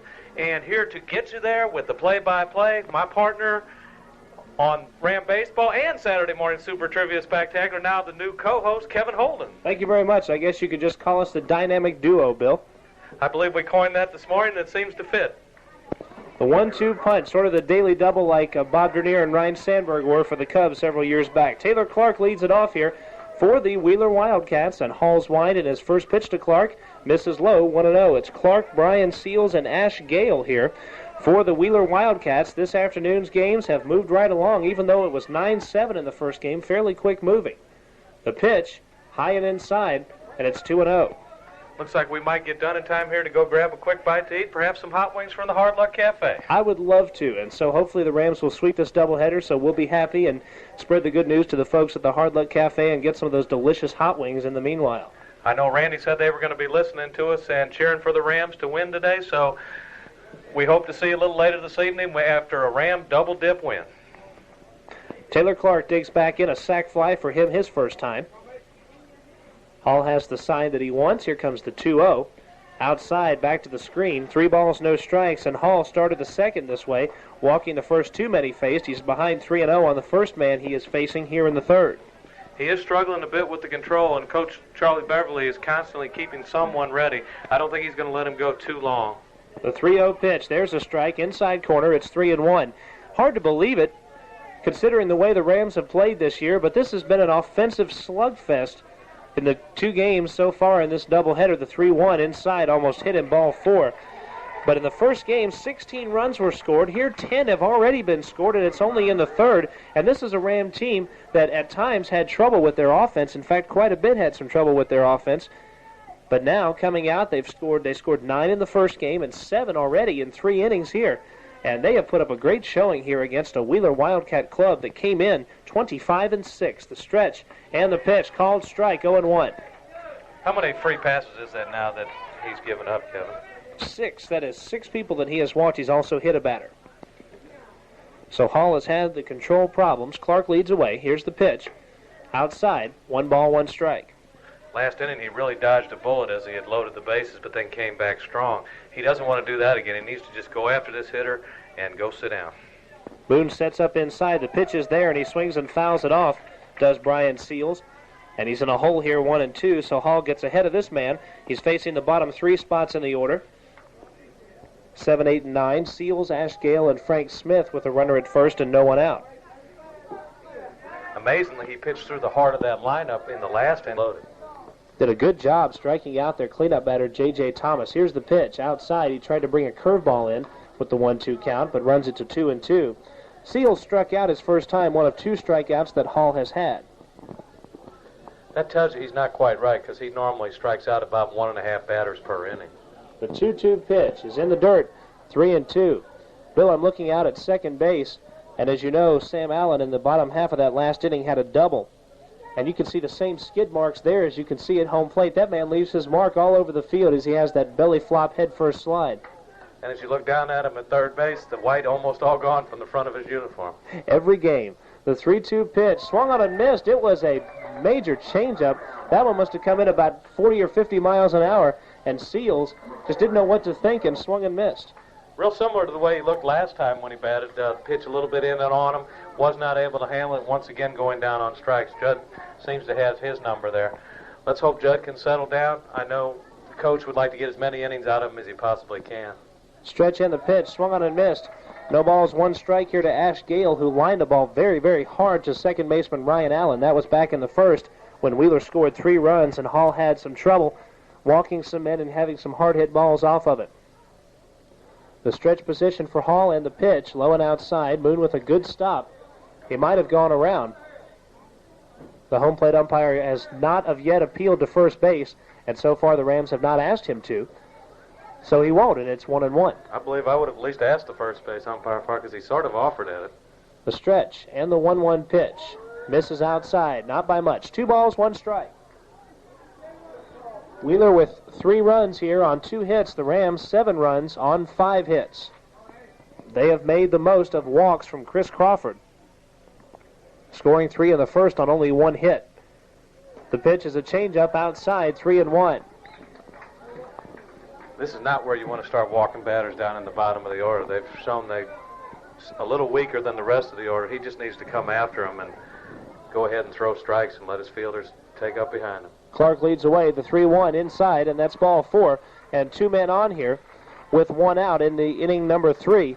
As it's 7-3, but Wheeler threatening now, but they have the number 9 man up in Frank Smith, and as Bill would call it, the old wholesaler, would be a nice little treat for Judd Hall here. That's right, 2 for the price of 1. That's a pitcher's best friend, and lots of terms that you can come up with for the double play, but the Rams would love the twin killing any way it comes, no matter what you call it. The stretch and the first pitch, a good fastball, but just inside. A ball, no strikes to Smith, who walked his first time. He was stranded at third. That seemed to have a little better velocity on it than the last couple pitches he's thrown. He just kind of seemed to rear back and let that one go. A little bit inside, but it unloosened him a little bit at the plate. Smith was 2 for 4 in the first game. Takes a pitch low, 2 balls, no strikes. He had a double and a single in that first game and 2 flyouts, so the number 9 hitter actually hit the ball very well. Smith is ready as the runners lead from first and second. He awaits the 2-0 offering from the Ram hurler, Judd Hall, and it's on the inside corner. Here's a snap throw down to first by Brian Moon, but the runner is back in. He's been doing that a lot this year. He's picked 3 or 4 runners off that way, but it's 2-1. Almost got him there. Kind of an interesting tag by Lance Cloth, and he took the throw between his legs, just went back and made a tag as the runner was getting back in, and almost got him. A real quick surprise tag. Stretch in the 2-1. There's a called strike. It's now 2-2. And Hall back on track here, hopefully, as Frank Smith has an even count, 2-2. Tigger Marshall on deck. Moon gives the sign to Judd Hall. The runners lead away. Here's the stretch. And the 2-2 pitch. It is outside, and the count runs full. I'm trying to remember, did Sam slide into third, too? Because it looks like there's some tracks over there. He might have just slid into third just for the sake of doing so. Yeah, there was a pass ball that allowed him to go to third base. So he needs to put one of those at first now. There's a swing and a foul ball right at home, too. If you're out here at Riverside Park and looking over the field, you can see the skid marks at every base except first. That's the work of Sam Allen, the Ram third baseman, who really is this team's emotional leader. At third base, nonstop chatter. Hall to the belt. His 3-2 pitch. Swung on and missed. There's a big strikeout. Throw over. Didn't quite get him at first base, but very close. Smith strikes out. Now 2 down. That Brian Moon has, I guess the best way to describe it would be a howitzer. He just unleashes that almost from just a flick down there, a perfect throw. It almost picked him off. That runner just barely got back at first base. That's Ash Gale at first. Taylor Clark at second. And that gale force wind that was blowing in the first couple innings has died down just a little. Now it's blowing straight out toward center and a little toward right center. Tigger Marshall is 1 for 1 with a walk and a run scored. Takes the first pitch high. 1 ball, no strikes. 7-3 your score. The Rams on top. Bottom half of the third. They won the first game 9-7. A victory by the Rams puts them in the quarterfinals of the state tournament. This Ram team showed a lot of class coming back from a 6-1 deficit as they were down, and came back to win it 9-7. 1-0 called a strike, a ball and a strike. Now the count to Tigger Marshall, but the Rams would play the winner of Evans and Windsor Forest if they can win this game. This is a big game. They'd like to really go ahead and finish this series off today, enjoy the weekend, get a little practice in, and start that series next week. And the Newton County Promise tonight as well. The 1-1 is swung on and fouled to the screen, 1-2. And so these players would have a lot to celebrate about, and not so much on their minds if they could go to prom tonight and celebrate having swept one of the better teams in the state in Wheeler. That's correct. And we'll go ahead and wish them all a real happy prom night, and hopefully they have something to really celebrate. 1 ball, 2 strikes. Marshall digs back in. Hall looks at his catcher and has the sign that he wants. He comes to the belt and he fires. Swung on and missed. And Hall strikes out the side, and Marshall unhappy with himself. He went after a pitch that was out of the strike zone. No runs, no hits. 3 strikeouts and 2 walks and 2 men left on base. The 4th inning coming up from Riverside Park, Newton County High School. Rams lead at 7-3. Newton County baseball right here on WGFS AM 1430. Campbell Lumber on Emory Street announces new store hours. Campbell Lumber Company is now open from 8 a.m. to 6 p.m. Monday through Friday and 8 a.m. to 2 p.m. on Saturdays. Come by and see us for everything to build anything. Benjamin Moore paints, lawn and garden tools, masonry supplies, lumber, and lots more. Stop by our spring sale going on now through April 30th for specials on treated lumber, shingles, screen porch materials, and lawn and garden tools. That's Campbell Lumber, 786-3412. It's May's Best Buys of the Month going on now at Mayfield Ace Hardware. Festival low-back rosin chair, slotted back in seat in white, $544. A charbroil tabletop grill, portable, durable, steel construction, and a 187 square-inch cooking area, only $888. That's a Festival low-back rosin chair and a charbroil tabletop grill. It's May's Best Buys of the Month going on now at Mayfield Ace Hardware, on the square, and in Newton Plaza. Did you know that termites cause more damage to homes annually than fires, floods, and natural disasters combined? To protect your home from termites and other pests, call Cleary Exterminating, 786-4937. They'll send them packing, termites and beetles, fleas, rats and mice, roaches, and ants. Commercial or residential, we can help get rid of what bugs you. Call Cleary Exterminating on Highway 278 in Covington. 786-4937. At Cleary Exterminating, we make mouse calls.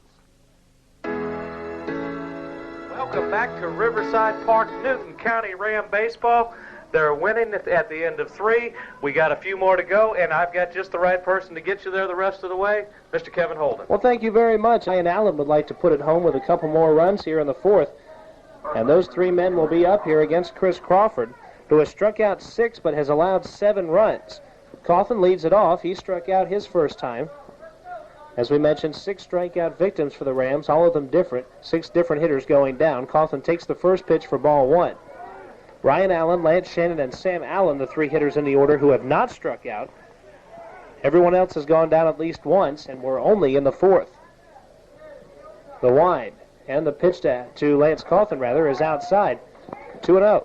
Once again, Lance showing the good eye, which helps to add to his on-base percentage. Not the high batting average, but he does watch the ball well and takes those bases on balls. .550 now his on-base average as he takes a pitch on the outside corner for a strike, 2-1, as he has reached base, including his first at-bat, 22 times in 40 plate appearances. Crawford's wind, his 2-1 delivery. Missing inside, it's 3-1. That does not count the first game, that .550 on-base average. In that first game, he reached base twice in 4 plate appearances. And once again, besides the fine pitching job he did Wednesday, he was a real spark plug to the Rams, too, as he helped keep them fired up, and they kept coming back. The 3-1 on the way, swung and popped up in the infield.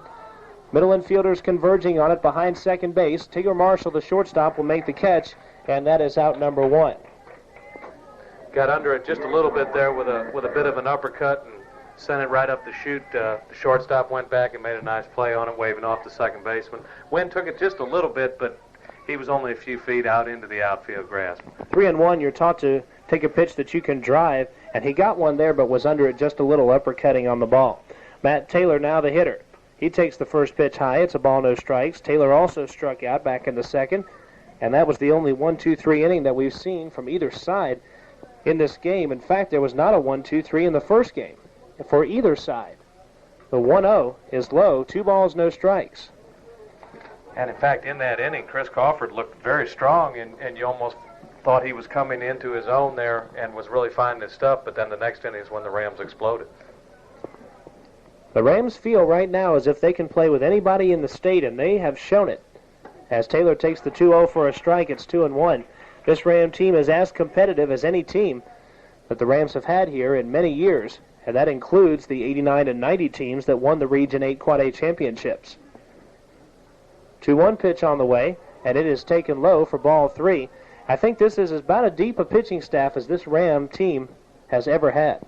Plus, you really have some intangibles here. The heart on this team is the thing that will really help them keep going. As I said earlier, they do not know the word quit. They keep coming back, and it's never over until the fat lady sings. Taylor digs back in, the wind, the 3-1 on the way to him, swings and hits one right off his hands on one hop to the shortstop. Marshall's throw to first is in time. Out number 2, Taylor got jammed and couldn't do anything with it.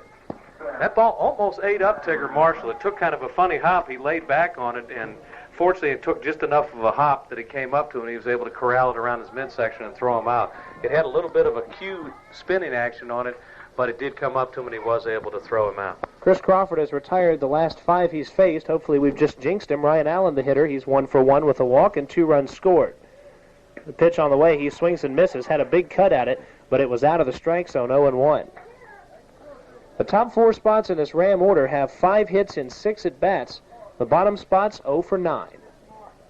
So the first 4 getting the job done here. The 0-1 on the way, swung on and hit hard to left field. J.J. Thomas coming across, and it is a fair ball. Allen rounding first, he heads for second. That ball bounced right on the chalk, and he pulls into second. That's a double. Ryan got really good wood on the ball, driving it down the left bat. The left fielder was pulled around towards left center a little bit, ran forever, got to the ball. The ball, as you say, raised chalk. The left fielder was able to come up with it on one hop and get it back into second, but Ryan, with his good speed, easily into second base with a 2-out double. So after being 1 for his last 13, Allen has come out with the strong game here, reaching all 3 times, a walk, a single, and a double. He'll be at second base, but with 2 down, it will take a hit from Matt Hires. Hires had 1 hit in the first game. He's had 1 hit so far here in the second matchup. Rams would like to pad the 4-run lead. The way these guys can hit, you don't feel comfortable with any kind of lead as the pitch is taken for a strike. Matthew looked like he was faking bunt there for a minute and went to pull it back. He is probably one of the better bunters on the team and has quite a few bunt singles this year to add to his average. Hires is ready. The pitch outside. It's a ball and a strike to the Rams shortstop. But as we mentioned, the way that the Wheeler team hits the ball, you'd love to pad that thing just a little bit more, because this Wheeler team seems to be as good a hitting team as we've seen. Hires is ready, awaiting the 1-1 offering, and it's on the way. Swung on and popped up right behind us. It's 1-2. It's kind of like playing in Wrigley Field. You don't ever feel like any lead is safe. You want to just keep piling the runs up, because at any minute that wind can shift and blow out there, just like you feel this Wheeler team could amass a large amount of runs quickly. Of course, the way the Cubs have played, you got to feel like any lead might be safe now against the Cubs. The 1-2 outside, 2-2, but I'm sure that Tom Treblehorn, the Cubs manager, probably feels like a 10-0 lead wouldn't be safe with the way they've played at home. No, they have had it rough at home, although they've played a little better on the road, and I believe they won again last night against Pittsburgh. 2 balls and 2 strikes as Hires digs back in. The stretch and the 2-2 swung on and fouled just on top of the press box, just off to our left. If Hires had waited an extra second or so before hitting that ball, we might have had it right here. That's about the first one I've seen that was at the right height. That one could have come in, but it was just a little bit off to the side. Maybe one of these days. Perhaps so. I haven't seen it happen in the years that I've been here, but it may happen. The 2-2 pitch swung on and missed. A good off-speed pitch. Hires goes down for the second time in this game. That's 7 strikeouts for Crawford. No runs, no hits, no errors. 1 person left on base. That was 1 hit in the inning, the double by Ryan Allen. We're halfway home. Your score is 7-3. Newton County on top in this doubleheader, second game of the state playoffs here in region or in Quad A. Newton County Ram baseball here on WGFS AM 1430.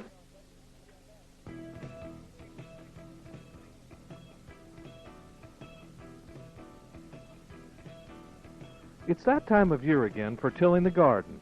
Hayes Tractor of Mansfield has Kubota M-Series tractors that are built for any kind of work that crops up.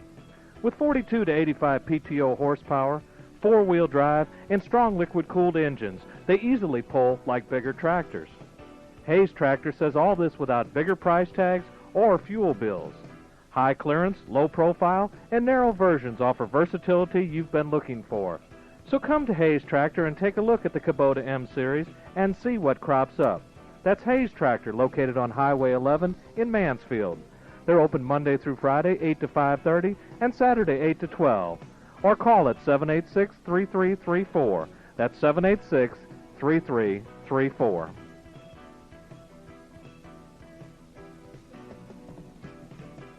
Tradition and excellence since 1946. That's WGFS, AM 1430, Covington. And welcome back to Riverside Park. Take it away, Kevin Holden. Brooks Souders swings and misses at the first Judd Hall pitch. It's 0-1. It's Souders, Crawford, and Thomas, the 2, 3, and 4 spots for Wheeler here. The Rams lead it by 4 runs. It's 7-3 here in the 4th. The wind and the pitch. It is in the dirt, a ball and a strike.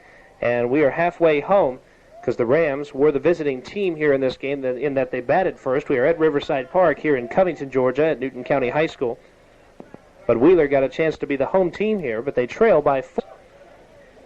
Souders takes the pitch low and outside, 2 balls and 1 strike. Pitch fooled him. He was fishing for it, but didn't quite go for it. He stuck the bat out, but evidently didn't break the plane. 2-1 is on the way. It is high, 3-1. Souders walked and scored his first time. He grounded out in his second appearance in the second inning.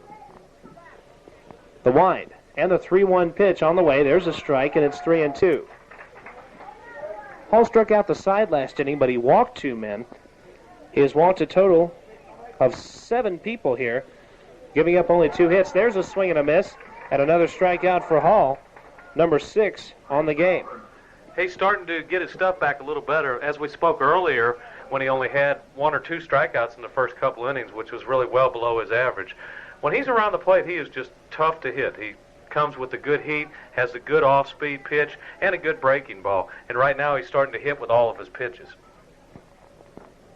Chris Crawford will be the hitter. He's 1 for 1 with a walk, the wind and first pitch to him, a called strike, 0-1. And sweeping this doubleheader would mean a tremendous amount to this Ram team. They wouldn't have to play the third game and use their pitchers, and there are a lot of other benefits as the 0-1 is on the way. It's a called strike, 0-2. But if they could sweep this doubleheader, they could rest and watch Evans and Windsor Forest battle it out, and then play the winner with a fairly rested pitching staff. The 0-2 outside, 1-2. I'm sure they would enjoy the prime tonight a whole lot more, knowing that the series was over and they were waiting to move on to the semifinals. The third game, if necessary, would be Monday evening, and of course you could hear it live on WGFS, but knock on wood that will not happen. The wind, the 1-2 pitch, swung on and hit well to center field. Coming over is the Rams center fielder Acox, and he makes the catch for the second out. Kind of a routine fly ball. Chris just got underneath it, corralled it, no problem. Judge right around the plate now. He's either striking him out or letting him hit the ball. This is when he's at his best. He keeps the people off the bases. The walks are what hurt him in the first inning because they ended up coming around to score, and now he's not doing that, so let's keep him going. Hall has set down 4 straight. The hitter is J.J. Thomas, who swings at that breaking ball, and it's 0-1. And Hall may have figured out finally how to pitch to this cleanup hitter who was 3 for 3 with a walk in the first game. 0-1 on the way. There's a strike, 0-2, and Hall bringing heat and keeping the ball right at the plate. Really set that fastball up with that last off-speed breaking pitch. Working very quickly, the 0-2 is low and outside, 1-2. Okay, set him up outside again. I wouldn't be surprised to see him come in on the hands with a good fastball that paralyzed him the last at bat. Thomas has been hit by a pitch, and he has struck out. And the 1-2 pitch, high, 2-2. Looked like he was trying to come inside, but just got it up the chute a little bit. Maybe he set him up here. Now the 2-2 pitch. Off speed, swung on and missed. For the second time, Hall has gotten Thomas, and Hall has hit a groove here, retiring the last 5, and 4 of those coming by strikeout. Wheeler goes down 1-2-3. Fifth inning coming up with your score 7-3, Newton County. Newton County Ram baseball here on WGFS AM 1430. Warm weather is here. It's time to make your way to the great outdoors. And for homeowners, the great outdoors starts in their front yard. Echo Power Tools can help you make your yard look great. Right now, save up to $50 on your choice of an Echo grass trimmer, Echo tiller, Echo edger, or Echo power hedge clippers. Plus, register to win a complete camping package for 2, including a 6-man tent, sleeping bags, hiking boots, and more. Camping gear courtesy of Blue Ridge Mountain Sports in Lenox Square, Atlanta. Whatever outdoor job you're trying to tackle, Echo makes a great tool to make the job easy. Visit your local Echo dealer today and save up to $50 on select Echo power tools. Plus, register to win great camping gear from Blue Ridge Mountain Sports and Echo Power Tools. Visit Coast to Coast Home and Auto, located on Monticello Street in Covington. That's Coast to Coast Home and Auto in downtown Covington.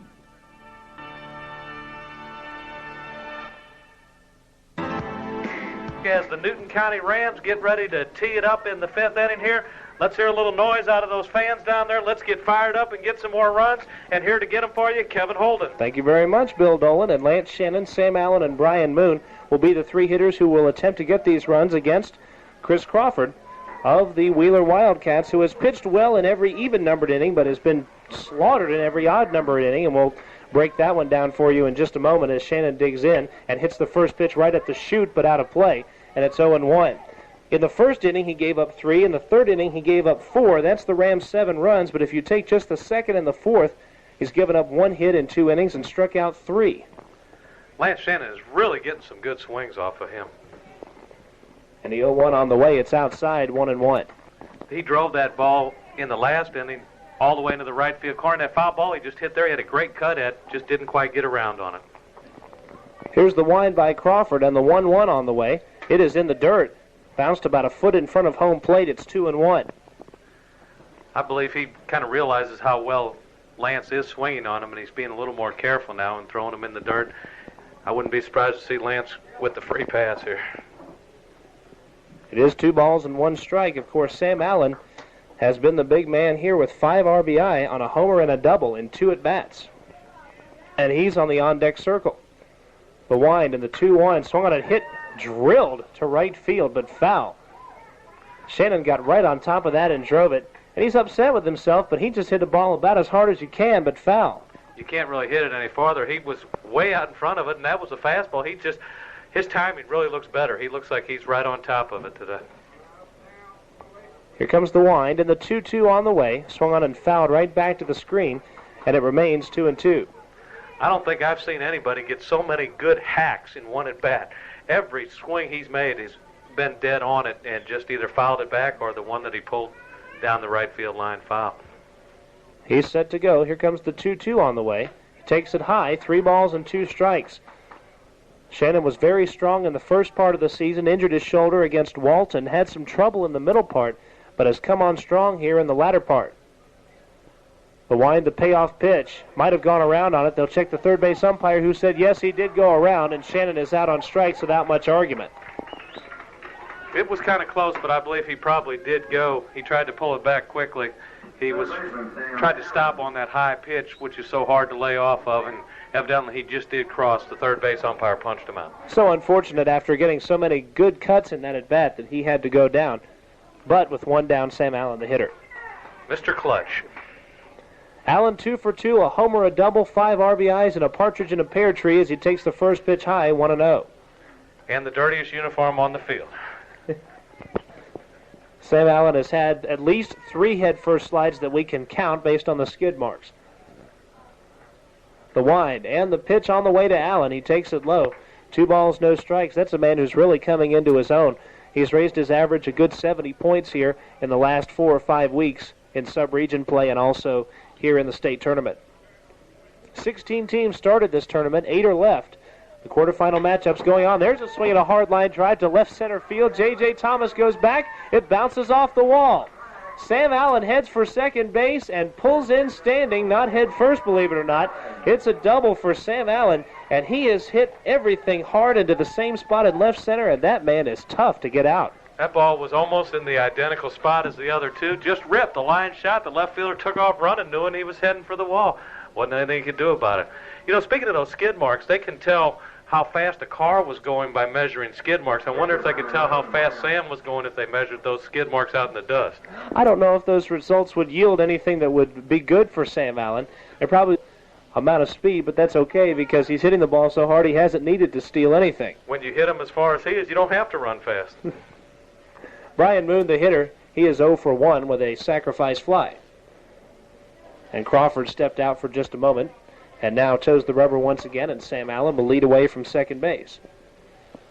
The stretch and the pitch to Moon. He bunts it right up the third baseline, fielded by Frank Smith, whose only play is to first, and right into right field. Rounding third is Sam Allen. He will score. Moon will head for second base and will hold up there. It's an error on the third baseman, and 8-3 Newton County your score. That's a big run to pick up. Every run you pick up at this point in time is going to be big. But the throwing error, besides allowing the run to score, Brian Moon now standing on second base, another runner in position. Excellent bunt once again. Brian Moon has shown a real good ability to lay down the sacrifice bunt. He gave himself up, laid it down. The only play was to first base, made the third baseman make the play. Sam Allen easily getting into third. But then the third baseman, for some reason, uncorked.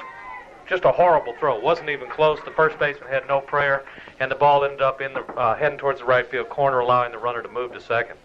It only makes logical sense, though. It's an odd-numbered inning, and the Rams score a run, and they've got a runner at second with 1 out. Judd Hall takes the first pitch low. A ball, no strikes to him. He's 0 for 2 with a fly out and a strikeout. That's another big run standing down on second base. If you can bring that one home, you got to really, really enjoy the Rams' chances now. That last run really quieted this Wheeler crowd that was starting to get into the game. They could sense that Crawford was hitting a groove, but now the Rams disrupting that groove, and those fans deadly silent. It's almost like a golf match as the 1-0 is outside, 2 balls, no strikes. I'm a little surprised at how quiet the Newton County fans are. Usually, by now, they're hooping it up so much. Let's see if we can get them to raise a little ruckus out there. Come on, people. Let's hear something out there. The stretch and the 2-0 pitch, high and outside, 3 balls, no strikes. Those Ram fans may still be exhausted from all the noise that they made Wednesday, and I'm sure there were probably about 30 or 35 hoarse voices Thursday morning as they woke up. Absolutely, and with the signs and everything just continuing through the game, really got them fired up. The 3-0 on the way as Hall was taking all the way, and he took ball 4 low. That is the third walk for Crawford. It's the first one since the first inning, and Hall is now on first. with Moon on second and one down in the inning, and Wheeler's head coach, Dave McDonald, is going out to talk to his pitcher, and we're going to see a pinch runner at first base. Pinch runner for the pitcher, Michael Doss. Doss will come in now to pinch run. And another advantage, Bill, and I don't know if Charlie Beverly would want to take this risk or whether he wouldn't, but with a big lead, if the Rams could score 2 or 3 more and take an 8-run lead, Coach Beverly could go ahead and rest Judd Hall and put some other pitchers in for those last few innings. That's true, although with the big lead, hopefully you're not looking at playing for, probably 5 more days or so that the whole staff could get a rest. Although you really want to be careful, since Judd did have to pitch some in that first game, having to pitch that 7th inning. So he's already pitched 5 full innings today, and you wonder how long Coach Beverly will go with him. Well, the earliest that semifinal game could be played is Tuesday, and that would give them at least a couple of days rest. But if Coach Beverly could go to some of the younger pitchers and get them some experience, Richie Cleary pitched pretty well, so did Matt Hyers in that game, the first game here in this doubleheader, and so we may see either of them or Brent Johnson. Cale Curtis, the hitter, swings at the first one and misses. It's 0-1, and Curtis looked as if he was pulling off the ball, trying to drive it down the right field line. Trying to move the runners over, trying to basically give himself up a little bit and go ahead and get the runners moved up, get them into scoring position. Of course, you could even see Cale come in and pitch some. He has pitched very well on occasion this year for the Rams. That is absolutely right. In fact, the earned runs that he gave up against Southwest DeKalb, the first ones he's given up all year long. Swings, hits one right off the end of the bat. Marshall, it's short. It will only go to first now. He'll have to put it in his back pocket. All hands safe. Cale Curtis now at first base. The runners move up. Kind of an interesting play. I believe we can go ahead and give him a base hit on the play. The ball was, he decided to just hold it instead of taking the chance on throwing it away. Cale was hustling well down the line, so we'll give him the advantage and go ahead and give him a base hit on it. Cale hit that one right off the end of the bat. That little knob on the end, I think, is where he hit that ball. As it went about 15 feet in front of the plate. By the time Tigger Marshall got it, there was no chance. Bases loaded, one down, and Lance Coughlin can do some real damage here. The stretch and the first pitch to him, taken low, ball 1. Action in the Wheeler bullpen as they have someone warming up for them. Looks a like left-hander warming up. The infield really far in right now. But this is about as far as you'll see an infield come in. The first baseman almost looks like he's playing for a bunt. Pitch to Coughlin, swung on and popped up into right field. This could get a run home. David McMinn is under it. He makes the catch. Tagging up from third is Moon. The throw home will not be made. It will be cut off, keeping the runner at first. Doss moves over to third. It's now 9-3 Newton County. And just a good enough job by Lance Coughlin as he drove the ball into a little bit towards right center. Throw not even close to the plate. Got the run home. That's what he wanted to do, make good contact, get the ball out of the infield, bring the run home. I'd be happy for another run or two. Matt Taylor would like nothing more right now than to drive a good, solid base hit to get that run home, because it would make double digits, and there's just something psychological about double digits. If you'll remember when Walton scored their 10th run, that was a big blow to Newton County. Taylor takes the first pitch for a strike, and it is a sacrifice fly, scoring the run. Moon scores, Doss moves up. That could be a key play, too, where Doss was able to move up. Instead of the throw going into third, they tried to throw home, and he was able to get over to third, so any kind of pass ball or infield type hit, he'll be able to score on. Taylor takes the 0-1 on the outside corner for strike 2. And now in a deep hole, we'll have to look and be very protective of the plate here in this deep hole, 0-2. Doss leads away from third base, Curtis from first. We're in the top half of inning number 5. The 0-2 pitch just got a piece of it. Fouled it back. It was a shoulder-high pitch, and it remains 0-2. He barely did just get a little piece of it. Looked like for a minute he wasn't going to, and at the last minute the ball kind of ticked the bat on the way by, keeping him alive. Taylor came into today's matchups at 250. In the first game, had no official at-bats. He did walk once. Swings and misses as the runner was going, and he goes down on strikes. Another strikeout for Crawford, who now has 9 on the game, but the Rams pick up another 2 on another 2 hits. They leave 2 more men on base. Bottom half of the 5th, it is 9-3. Newton County Rams on top. You're listening to Ram Baseball here on WGFS AM 1430. I was at Pippin's Barbecue the other day having some pork barbecue, and it was great. But then I looked over at the next table, and they were having smoked chicken, so I ordered that too. And then I found out about the Brunswick stew, so I ordered that. And then I figured, what the heck, why not just order the whole Pippin's Barbecue menu? But I didn't, because I just didn't have the room on the table. Our food and our service just can't be beat. You're gonna love what you eat. Pippin's Barbecue, Highway 20 South in Conyers and on Alcovey Road in Covington. FRM dog foods are packed with protein, plus all the vitamins and minerals your animal needs for a sleek, healthy coat and lots of energy. FRM dog foods are cost-effective and easy to store for good health and a long, active life from a properly balanced dog food. Be sure to see your FRM dealer. See the FRM dealer in Covington, the Farm and Garden Depot on Emory Street behind Burger King. 787-3870.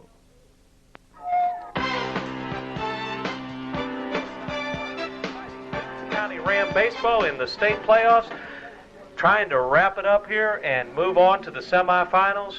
Here to bring you the rest of the way, Kevin Holden. Bill Dolan, thank you very much, sir. John Morris, Taylor Clark, Brian Seals will be the next three here for Wheeler High School.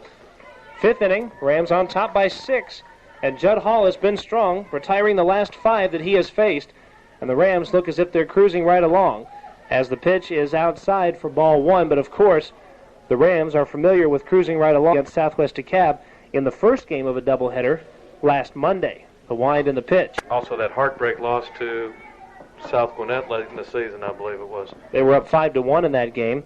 South Gwinnett came back with 2 in the 6th, 2 in the 7th, and 1 in the 8th. The wind, the 2-0 pitch. There's a strike on the off-speed, 2-1. Hall is in a position now with a 6-run lead, really to take it easy, not concentrate on striking out every hitter, just working on letting the ball be hit to his defense. And the 2-1 on the way. Misses high, and it's 3 balls, 1 strike.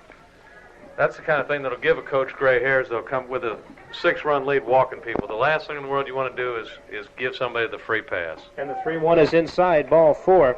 And so Morris now at first base. And for Judd Hall, that is walk number 8. And he has struck out a fair amount of hitters, too. He has struck out 7. But the 8 walks could come back to haunt him. He's been fortunate to only allow 3 runs. He's gotten out of some jams. Yes, he has. He's pitched well around the problems outside of the first inning, but you wonder how long he can keep going with that kind of luck and resiliency.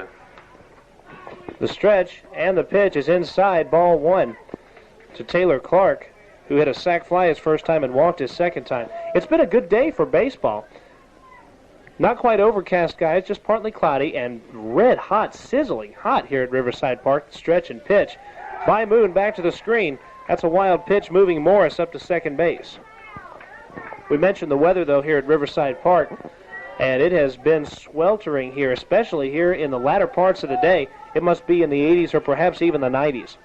That's true. It was supposed to get well up in the days, and they are calling for some thunderstorms later today, so the humidity's up a little high, and that tends to make it a little warmer. Don't worry, folks. This is an official game, as the 2-0 is called a strike 2-1. They're in the 5th now, so they wouldn't be able to call this and replay it or reschedule it. If they call it, it's an official game. Morris leads away from second. Hall stretch in his 2-1 pitch, swung on and missed as Clark was behind the fastball, 2-2. I believe he might have helped him out a little bit there. That one looked like it might have been up just a little bit, just outside the strike zone. He went fishing, came up empty. A little more activity in the Ram bullpen again. Rams with a 6-run lead can afford to play just a little, not a whole lot, as Wheeler is a good hitting team. The 2-2 swung on, grounded towards second base. Ryan Allen is there, makes the play. Runner moves up to third, 1 down. Real good defensive play by Ryan Allen there. He was, of course, bird dogging the runner in second, keeping him close, had to range far to his left, stayed down on the ball, came up, took his time, made a good throw, got the important out. Didn't really worry about the runner with 6-run lead. 1 run's not going to hurt you. Get that out at first.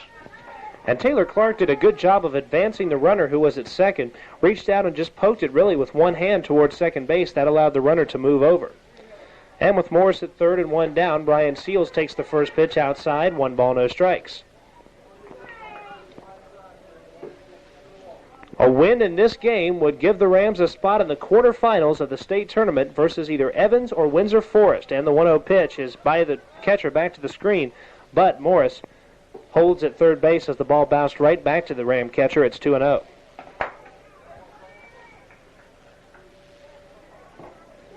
It is the semifinals of the state tournament as they would take on either Evans or Windsor Forest, whoever wins that matchup.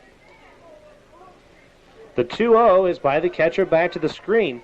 On a fastball, 3 balls, no strikes, and again Morris holds at third base. Fortunately, not a whole lot of room behind home plate there, and Brian Moon was able to get to the ball. It didn't kick very far away. And, of course, down 6 runs, you really don't expect them to be sending the runner. They need a lot more than just 1 run, and to lose 1 at the plate would be real critical for them right now. Especially with 1 down here in the inning, the wind and the 3-0 pitch. Here's a called strike at the knees on the inside corner, and it's 3-1. 8 teams remain, and then after this round of games here today and Monday, only 4 teams will remain. The wind and the 3-1 just misses the outside corner. That is ball 4. And for Judd Hall, that is strikeout, or make that walk. We wish it was a strikeout, but it's walk number. So runners at first and third with 1 down. The other matchups in the state Quad A baseball tournament, Evans and Windsor Forest in Savannah. Also Osborne and South Gwinnett in Snellville, and Warner Robins and Fayette. That'll be at Fayette.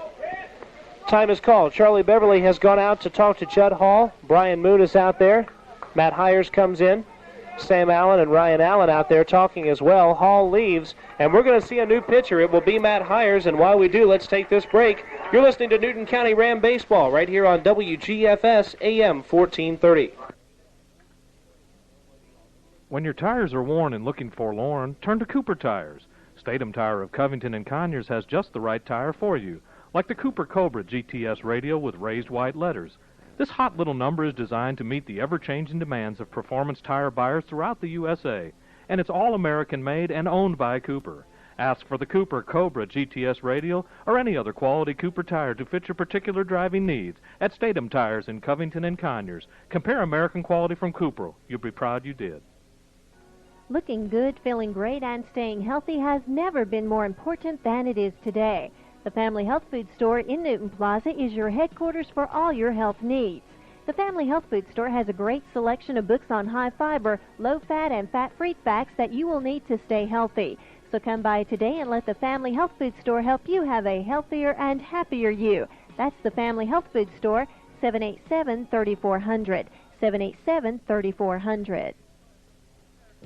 Campbell Lumber on Emory Street announces new store hours. Campbell Lumber Company is now open from 8 a.m. to 6 p.m. Monday through Friday and 8 a.m. to 2 p.m. on Saturdays. Come by and see us for everything to build anything. Benjamin Moore paints, lawn and garden tools, masonry supplies, lumber, and lots more.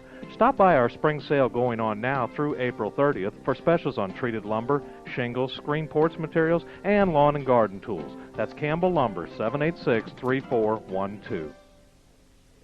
And welcome back to Riverside Park. The Rams have just made a pitching change. Kevin, what's the final line on Judd Hall? Judd Hall pitched 4 1/3 innings. He faced a total of 25 hitters. He allowed 3 runs so far. The 2 runners on are his responsibility. He allowed only 2 hits, both of them in the first inning, but had some trouble with his control in every inning after the first. He walked 9 batters total, and he struck out 7, and Judd Hall may have just pitched too much as far as the state tournament is concerned, as he had to come in and pitch Monday and pitched a complete game there. He pitched Wednesday in the 7th inning of that game, came in and pitched in the first game of this one, then had to start the nightcap, and probably just wore his arm out. Could be. He appeared to be getting a little bit tired there. It looked like a good time for a change. Speaking of change, the Rams have made a few changes, Kevin. That's absolutely right, and they're back at us, but the screen stopped it. I don't know if we'll ever get a foul ball, Kevin. That screen has 5 tiers on it. If you've ever seen it, it is a very, very high screen, so something would have to be popped over it for us to make the play. But if it is, we'll be here and we'll be ready. And here's the pitch to Ryan Allen, and he did not get it. Strike 3 as Ryan failed to come up with the fastball, and that's going to be the first out of the inning. Ryan Allen finally retired after having reached base his first 3 times. And now here's Matthew Hires, who is the pitcher now. Matthew with a bunt single in the 3rd inning and struck out in the 1st and the 4th. Swinging in the 4th, and he was called out in the 1st. So he's 1 for 3. And here's the first pitch, a little bit outside. He took it for a ball. I'm a bit surprised here that Hires is batting lefty here against Kevin Turner. He seems to be extremely tough on left-handed hitters. But you did mention earlier that he has done that on occasion, batting lefty against the lefties. A little bit upstairs in the strike zone, ball 2. He's done it quite a bit, but this lefty seems to be especially tough because of his delivery, and I thought Hires might turn around. Perhaps a shoulder problems may have something to do with that. That could be. And there's a called strike. 2-1 the count now on Matthew Hires as he bats with one out here in the 6th inning. Rams on top, 9-4. Kevin Turner from the stretch, the belt, and here's the pitch. Inside, ball 3. Matthew ducked to get out of the way, almost came across with a swing. It was real close to breaking with a swing, but 3-1 the count now. He can look for something to drive here. If it's not to his liking, he needs to just hold back and wait a little bit. And here's the 3-1 pitch. Way high, ball 4. And Matthew Hires on base for the second time today. And as we mentioned, Turner with the control troubles because he's pitching from the stretch. You can assume that. And sure as shooting, he walks the number 2 hitter in the inning. That's Matt Hires. And now Lance Shannon with a chance to do some damage. And right now, the next 2 hitters, those are the 2 men perhaps in the state that you might want more than any other up there. That's right. Now, do you let Matthew Hires run with Lance Shannon up, or do you? And there's a called strike on the outside corner. 0-1 the count. Talking about strategy, sending Hires or not sending Hires, I'll probably leave Hires at first base. With the way that Shannon and Allen have been hitting the ball, you don't want to take a chance. That catcher has a pretty good arm. That's true. That ball goes off the glove back to the screen. That takes care of that problem. That's going to be a pass ball. As the ball just ticked off the catcher's glove, he failed to squeeze the mitt and it rolled back to the screen. Matthew Hires down to second base. Wheeler is playing just a notch below their normal level. You can tell being down by 5 runs has taken a lot out of them, and on plays like that, you can see that they are really not playing up to their full potential here in the latter innings. 1-1 the count to Lance Shannon, and here comes the next delivery. Must have been a little bit high. Pretty good-looking off-speed pitch there, but Lance took it for a ball 2. Rams with a runner in scoring position. Every run against this team would help because they have exhibited the ability to really hit, and you'd like to just go ahead and bury them as quick as you can. And here's the next one. Inside, dusts Lance back. He spins to get out of the way. He's ahead in the count, 3-1. And Turner is not afraid to come inside. He seems to throw a fastball that tails inside, and left-handed batters have got to hate that. It looks like it's going to catch the inside corner and tails in and almost hits them. 3-1 the count, and here's the pitch. Right down Ram drive as Lance Shannon was taking all the way. 3-2, the count is full. One out here in the top of the 6th inning with the Rams on top. Pretty good looking pitch there, but it appeared that Lance was taking all the way. Now he's ready for his pitch. 3-2, and here it comes. A little dribbler towards the first baseman. Pitcher over to cover. Here's the throw, and he just did get him at first base. Good hustle down there by Lance Shannon. And a good play from the first baseman, Brian Seals, and the pitcher, Turner, who was falling off toward third base after his delivery. He had to recover and come over to first to take the throw. He did so successfully and Hires at third base, but now 2 down, and it will take a hit from Sam Allen. But, of course, Sam Allen is perfect today with 3 hits. He has really driven the ball well, and all of them for extra bases, 2 doubles and the tater. And he has driven in 5 runs. And they're not going to let him get another one. Probably the wisest thing Wheeler has done all day. They have walked Sam Allen intentionally, and that brings up Brian Moon. But Brian's been swinging a pretty good bat lately, too, so hopefully he can get around on something and just drive the ball into the outfield and bring Matthew Hires home from third. And Moon, a switch hitter, will turn around and bat from the right side, gives him a little bit of an advantage. Bill, you've got to be really impressed with the Ram offense. 18 runs now in 13 innings, and this is really good, and this is the number 1 time you want the Rams offense to come alive. That's very true. And here's the first pitch to Brian Moon, upstairs and away for a ball. And they've done it against a team that's been in the top 10 all year. They won the Region 6 Quad A title, and the Rams have come out and really have been a very classy ball club, coming back in the first game and taking the commanding lead here in the second game. And there's a strike called. 1-1 the count on Brian Moon as he bats from the right side. 2 outs here in the top of the 6th inning. Sam Allen at first after the intentional pass, and Matthew Hires has moved around to third base. And here's the pitch to Brian Moon. Fouled back to the screen. He had a pretty good cut on a low inside pitch, and he's now in the hole 1-2. That one might have caught a piece of Taylor Clark. He strolls very slowly back to get that ball at the screen. It sounded like it may have hit him on the mask. And Sam Allen was hustling on the play as it looked like he might even have been running on the play. Sam having quite a game today. And here's the pitch. And he did not get it as he failed to connect on the old number 1. Kevin Turner with the strikeout there. So the Rams get no runs on no hits, 2 walks in the inning, and 2 left on base. So the score as we go into the bottom of the 6th inning, Newton County on top 9-4. You're listening to exciting Rams baseball on WGFS AM 1430.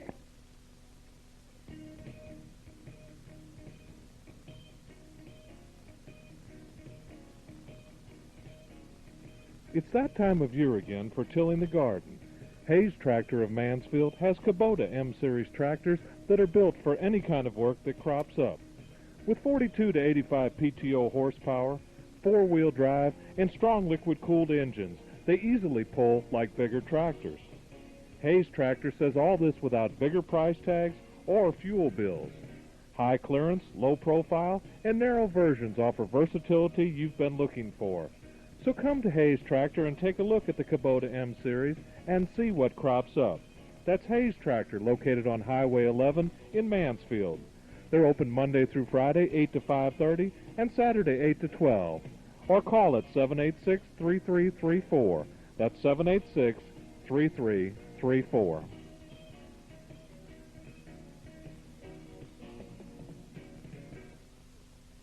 Did you know that termites cause more damage to homes annually than fires, floods, and natural disasters combined?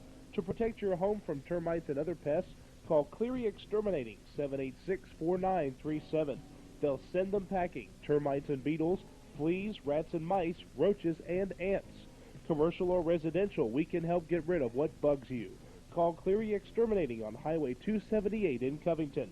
786-4937. At Cleary Exterminating, we make mouse calls. We are back at Riverside Park, Newton County High School. It's the state playoffs, the quarterfinals, and the Rams lead at 9-4 and are 6 outs away from going to the semifinals. And to bring you the rest of the way, Bill Dolan. Thank you, Kevin Holden. Matthew Hires on the mound after coming in relief in the last inning. Got out it with just only 1 run scoring, did a fine job. And leading off is Tigger Marshall, and he takes a strike call. Matthew Hires going right after him, coming in with a strike. From what I've seen from Hires pitching last year and some this year, very, very quick worker, and he'll keep the ball around the plate, very few walks. Just missed outside, a real good-looking pitch. 1-1 the count as we play in the bottom of the 6th inning, state playoff action. And we can hear Matt Hires grunting up here as he releases the ball. And that ball went high and wide. Looked like he tried to throw some kind of breaking ball or off-speed pitch, and it looked like it slipped out of his hand. 2-1 the count now on Tigger Marshall. And that ball bounces up there, 3-1. This is the one thing you don't want to do with that make that a 5-run lead, is give up runs or put men on base with bases on balls. And Ram pitching has already walked 9, so certainly Hires would like to keep that under double digits and come after Marshall, who's 1 for 2. That's right. He struck out his last time up, has a walk, and also had a single in the first inning. There was a strike called. 3-2 the count. The count is now full. Matthew Hires looks into Brian Moon, gets his sign, and ready to go to work immediately. And here's the pitch. Struck him out. He flew it by him. Tigger Marshall caught looking, had no idea what to do. That's 1. And Matt Hires, with an excellent job of pitching, had the 3-1 count, but came back and came right after Marshall and comes after him with the heat, too. Hires is not afraid to throw the number 1. He says, here, hit this. That's right. Here's Brooks Souders, who's moved over to play from Matthew Hires. You can sense the excitement at Riverside Park, the playoff atmosphere here. Strike called as he came with the heat again. And with that playoff atmosphere is the fact that the Rams, with 5 more outs, are going to move on to the quarterfinals. Swing and a miss as he tried to hold up and was unable to do so, Matthew Hires. Matthew, kind of a broadcaster's delight as he just works quickly, no need to, and here comes another one before, and it hit him. Hit him in the back, in the shoulder. So he'll go down to first base. Ball appeared to slip out of Matthew's hand. You got to believe that there's nothing intended there. Not with a 5-run lead. The last thing in the world you want to do is wake up a sleeping bear. That's exactly right, and Hires certainly did not mean to hit Souders. In fact, Hires' favorite type of inning is 9 pitches, 9 strikes, want to get him out of there without any kind of walks at all. And it looked as if he either tried to overthrow something or it just slipped, and it hit Souders, who is holding his shoulder a little bit and stretching it, but appears to be okay, and Crawford and Thomas the next 2. Crawford steps up to the dish and waves the War Club. And here's the pitch from Hires. Strike called. Matthew's been right around the plate. That's why you feel like that ball just kind of slipped out of his hand. He has been right around the plate and wanting to come after these hitters. And he's ready to go again. And brings it home. And that one bounces in front of the plate. Appears to be having a little problem with his breaking ball. I think he's either holding on to it too long and causing it to bounce, or it's getting out of his hand early, and that's what's making the ball stay up high. Well, we discussed it in the first game that they were hitting the changeup hard. He may be throwing it differently. Strike called as he painted the outside corner. Snap throw to first, just back in time as Brooks Saunders came back in standing up. Kind of an interesting play there. Brian Moon back to Matthew Hires, who snapped it over there. He's done that once in the first game, almost caught it. And here's the pitch. Low and outside, another good stop by Brian Moon. And Moon has been great back there the last couple of games, actually all season long, as he has been able to keep a lot of balls from going back to the screen. The catcher has a lot to do with how well your team does, because it keeps the runners from stealing if he's got a good arm, and plus he blocks some balls, and that helps the Rams as well. And there's a drive into the left center field gap. That's going to get down and all the way to the wall. In fact, it's off the wall. Chris Aycock's up with it, brings it home. One run's going to score, and the other run will hold at second base. That's a double. Brooks Souders with scored on the play, and Chris Crawford with a double as he ripped it into the left center field gap all the way out into the corner where out by Newton Baseball. And that was hit to the deepest part of the park in that left center field corner. It's a little bit like Fenway Park here. From left center to right center is really a straight line, so that it's 360 to dead center, but it could be more like 365 to that deepest part out there, and that's exactly where the ball was hit. It bounced once and right off that wall, and by the time Aycox got to it, Souders could score from first. Looked like he had just a little trouble picking it up out there, too, but I don't think it influenced the play at all. And here's the first pitch to the next batter. That's ripped into left field. Cale Curtis up with it and brings it back in. And fortunately, the runner was not able to advance. He missed the cutoff man, but another good play by Brian Moon, keeping everyone at bay. That was J.J. Thomas, who finally managed to do something here in this game. He ripped it into left field. And Cale Curtis with a good throw in. He did miss the cutoff man, but the throw was able to be caught by Moon. And with runners at first and third now, with it 9-5, you've got to start thinking, if you're Charlie Beverly, perhaps about a new pitcher. He's going to go out and talk here to Hires, but you don't want Wheeler back in this game 5 outs away from the win. And it looks like he is going to make a pitching change here. And I believe it's going to be Lance Cawthon coming in from first base to pitch, and Richie Clary going to go over to first base. Let's go ahead and pause now while the Rams warm up a new pitcher. You're listening to exciting Newton County Ram baseball on WGFS AM 1430. Warm weather is here. It's time to make your way to the great outdoors. And for homeowners, the great outdoors starts in their front yard. Echo Power Tools can help you make your yard look great. Right now, save up to $50 on your choice of an Echo grass trimmer, Echo tiller, Echo edger, or Echo power hedge clippers.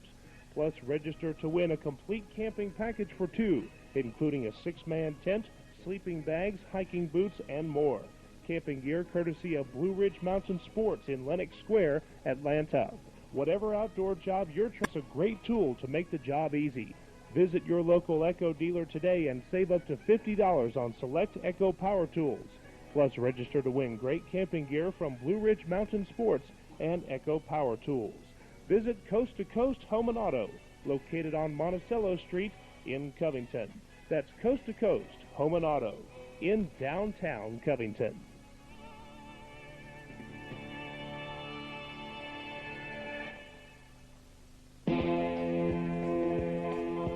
At Riverside Park at Newton County High School on your play-by-play action as the Rams have a new pitcher is Mr. Bill Dolan. Thank you, Kevin Holden. And Lance Cawthon comes in to pitch, relieving Matthew Hires, who was struggling a little bit there. Richie Cleary comes in to play first base. Matthew Hires goes back to shortstop. And Ryan Allen moves back to second base. Trent Alexander back to the pine. So the Rams with several defensive changes. Your line on Hires. He pitched an inning, faced 6 batters. He's given up 1 so far. The 2 runners on base are his responsibility. He gave up 2 hits, did not walk a batter. He struck out 1. And Lance Cawthon, who did an excellent job in relief against Southwest DeKalb in Game 3, gets a chance to slam the door here. And it is a save situation. The tying run is on the on-deck circle. That's correct. Rams still with a 4-run lead, but runners on first and third. John Morris steps to the dish. He walked his last time and his first time, so he's 0 for 1. Cawthon from the belt, and here's his first pitch. And a strike called as he came right after him, throwing a strike. That's pretty important. You want to throw that first pitch for a strike coming out of the pen. That's absolutely right. Baseball is a game of first. The team that scores first wins a lot, and if you throw a first pitch strike, you got a good chance. Cawthon from the belt, and here's his next offering. Swinging a foul tip as the ball fell back between Brian Moon's feet, and the umpire checks the ball to see if it's still and puts it back into play. Morris with a good cut there, but just couldn't quite get enough of it. Cawthon's ball tailing away from the left-handed batter. Cawthon throws a good, strong curveball, which he hasn't shown Morris yet. Look for it here. He's ahead 0-2 in the count, and he doesn't really want to throw anything that Morris can hit. And here's the pitch. Good pitch on an 0-2 count, just off the corner with the fastball about knee-high, but could not induce Morris to go fishing for it. Very close to the plate, but Morris laying off, and with the corners here, he's looking for a pitch to drive. 1-2 the count, checks the runners, and brings it home. And there's a little doubler down the third base line. Sam Allen picks it up, throws, and Richie Cleary cannot come up with it. A good throw would have had him. That ball bounced in the dirt. I believe we're going to have to give Sam an error on that play on the throw. Sam Allen might have been wise to let that ball roll foul. It was rolling toward the foul line. He decided to pick it up and make the play. And we'll have a pinch runner at first base, who is Kevin Turner, going in there and running for Morris. That ball just kind of nubbed down there. Sam came in and, as you said, decided to go ahead and make the play instead of letting it try to roll foul. None of the runners were able to. The runner from third was not able to advance, and he had time to get it, and the ball was not that bad. It one hopped, and Richie Cleary got a glove on it, but just was not able to squeeze it and keep it there. Now it's a bases-loaded situation, and with 1 down, the potential tying run here is Taylor Clark, but he's hitless. Okay, Taylor Clark steps up to the plate, and as Kevin said, without a hit. Lance Cawthon from the full wind and brings it home. And there's a strike called. He started off or held up, but it was a strike anyhow. That looked like that off-speed pitch, and Cawthon started that one in the strike zone, brought it right over the knees, and a good pitch. Clark decided to lay off, but a strike nonetheless. He checks the runners and brings the next one home. And there's a fly ball to short center field. Acox comes in, throws it in, and the run scores on the sac fly. But the Rams hold all the runners at the other bases. Good, sound, fundamental baseball. You don't give up the 1 run, but now there's 2 outs, and Lance Cawthon just needs to go ahead and go after the next hitter. And Brian Seals has struck out twice and walked once, so Cawthon has a good chance against this guy with runners at first and second, and it's now 9-6, but now with a good chance to get out of the inning. That's true, and it was important to keep the runners at bay. Now the force is still all in effect all around. And Lance made a good pitch there, getting him to pop it up to short center. Here's the first pitch to Seals. Strike called on the outside corner. And Brian Moon faked the snap throw down to first base. Richie Cleary playing in behind the runner, or else he might have gone ahead and gone through with the throw. Those extra runs that the Rams scored in the 4th and the 5th innings and those middle innings, boy, they sure mean a lot now as they lead it only by 3. That's true, but the next inning is an odd number, and that's the Rams' inning to score, right? That's exactly right. And here's the next offering from Lance. A swing and a miss. Brian Seals looking for the sombrero here. He has 2 already. If Lance can get this one by him, he'll wear the hat. It's not a very pleasant hat to wear, as many, many opponents of Ram pitchers can tell you. And Lance from the belt brings it home. Just outside. Pretty good offering, but Seals was able to lay off that pitch. Seals with a good 2-strike eye at the plate, looking for something in the strike zone, but yet having to be protective.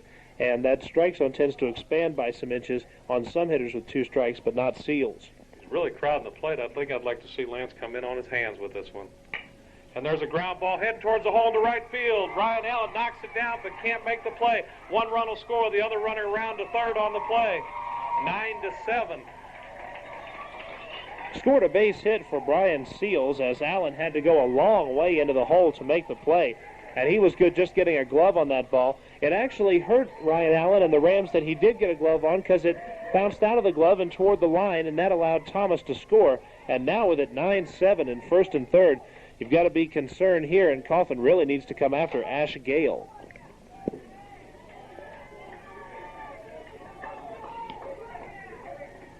Gale is 0 for 2. He has also walked. That was in the 3rd inning. And now with the score 9-7, Wheeler has already put 3 across here in the 6th on 3 hits. Lance Coughlin faking the throw over to first base with his foot off the rubber, though, so no ball. Comes to the belt, and here's his first pitch to Gale. And that ball's driven into right center field, and he's not going to get it.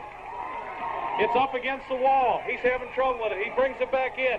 1 run is scored. Here comes another one around to score. The score is now tied 9-9, and it's going to be a stand-up double for Lance Gale as he drove that pitch into the right center field gap. Gale gave that one a real ride to right center, and all of a sudden things have fallen apart here for Newton County. We are tied at 9 apiece, and we mentioned it before. You had to score as many runs as possible against this Wheeler team. And if you don't score at least 7 or 8, you can tell it's going to be trouble. We've scored 9 now, but now we're tied at 9 apiece. And with a runner at second, that is the potential go-ahead run. It's a brand new ball game.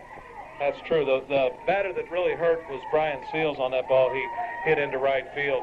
Lance Coughlin had him deep in the hole and gave up the base hit. And here comes Coach Beverly out, possibly to make, and it looks like he's going to make another pitching change. And they will go to Brent Johnson here, the right-hander, who is a junior. And as the Rams pause for relief, we'll pause here also. And you're listening to Ram Baseball on WGFS AM 1430. More poultry per pound of feed at market and faster starts in egg production on the farm. FRM medicated chick starter gets them off on the right foot with vitamin and mineral-rich feeds to keep them grower feeds and FRM layer feeds and concentrates to promote rapid maturity in farm. FRM poultry feeds available now at your FRM dealer. For FRM poultry feed and much more, go by the Farm and Garden Depot, formerly Gold Kissed on Emory Street, 787-3870. Are you planning a special get-together with family and friends? Then do it at Pippin's Barbecue. We'll provide the food and the fun for just a few people or a large group. Or if the party's at your place, let us provide the catering while you enjoy the party. Call us ahead of time or stop by Pippin's Barbecue at both our locations. Our food and our service just can't be beat. You're gonna love what you eat. Pippin's Barbecue, Highway 20 South in Conyers and on Alcovey Road in Covington.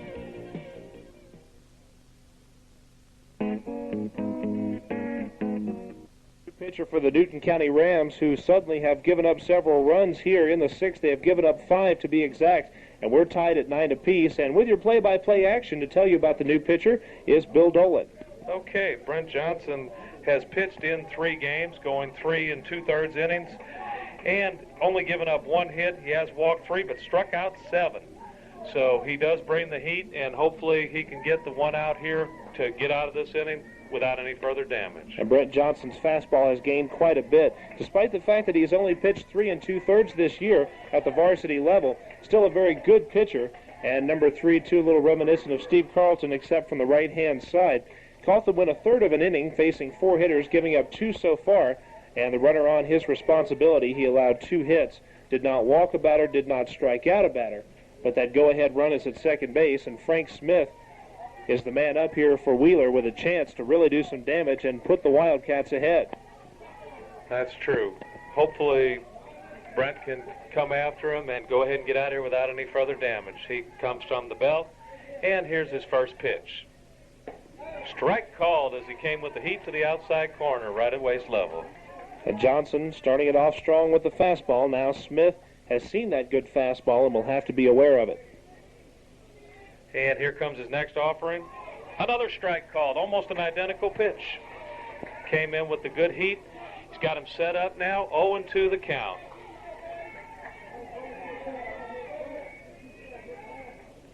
Brent Johnson from the belt, and here's his 0-2 offering. Looked like he tried to come in with a bit of a breaking ball there, and it stayed up high, 1-2 the count. Good 0-2 pitch, a little bit high, trying to get Smith to fish for it, but the Wheeler hitter laying off. And here's his next offering. Little bit low, just a little bit low, looked pretty good, 2-2 the count. He doesn't want to lose this hitter and go around to the top of the order. This is a key hitter for Brent Johnson here. This Wheeler lineup has shown that from 1 to 9, they hit the ball very hard. From the belt, checks the runner, and here's his next offering. And there's a little looper popped up into short right field. Lance Shannon comes hard in, makes the catch. So the Rams get out of the inning without any further damage. And the score at the end of 6 full innings as we head to the 7th inning. It's now 9-9. Let's hope the Rams can come up with something in the 7th inning. You're listening to Newton County Ram Baseball on WGFS AM 1430. What better way to relax after a hard day's work than in your backyard or on the front porch in a rocking chair or swing? Hayes Furniture of Covington has it all, with 10 varieties of swings to choose from. They have pressure-treated wood, redwood, white oak, or metal swings and frames, sold together or separately. They have sizes 4 feet, 5 feet, or 6 feet, starting at $42.50. Hayes Furniture also has outdoor furniture with many rockers to choose from. They have a 3-piece oak rocker set for only $125. They also have mini gliders to choose from. Like I said, Hayes Furniture has something for everyone, with free 12-month financing, free delivery anywhere. So get ready to enjoy the great outdoors at Hayes Furniture Company, located at 6166 Washington Street in Covington. 786-3737, located at 6166 Washington Street in Covington. 786-3737. Welcome back to Riverside Park, Newton County, as the Rams are now tied 9-9. Kevin Holden, I didn't do my job. I didn't hold them, so I'm going to turn it over to you to get the runs and the win. Well, that's quite okay, and I will do my best here to go ahead and try to pick up the win and send this thing to a sweep of the doubleheader. Certainly we do not want to play a Game 3, which would be held Monday evening. Taking his warm-up tosses is sophomore Kevin Turner. He'll be facing Richie Cleary, Cale Curtis, and Lance Cawthon, the 6, 7, and 8 spots. And don't worry, Bill, you'll figure out the art of keeping the other team from scoring with time. No problem whatsoever. Well, I'm still a rookie at play-by-play, so I had a good inning or two there earlier in the year, but unfortunately I slipped up a little bit there, but it's back in good hands now with you, Kevin. Well, let's hope so. Richie Cleary leads it off here. This is his first appearance. There have been about 50 people inserted in the number 6 spot in the order. Hall was there originally, then Doss, then back to Hall, then Alexander, and now Cleary is in that number 6 spot in the order.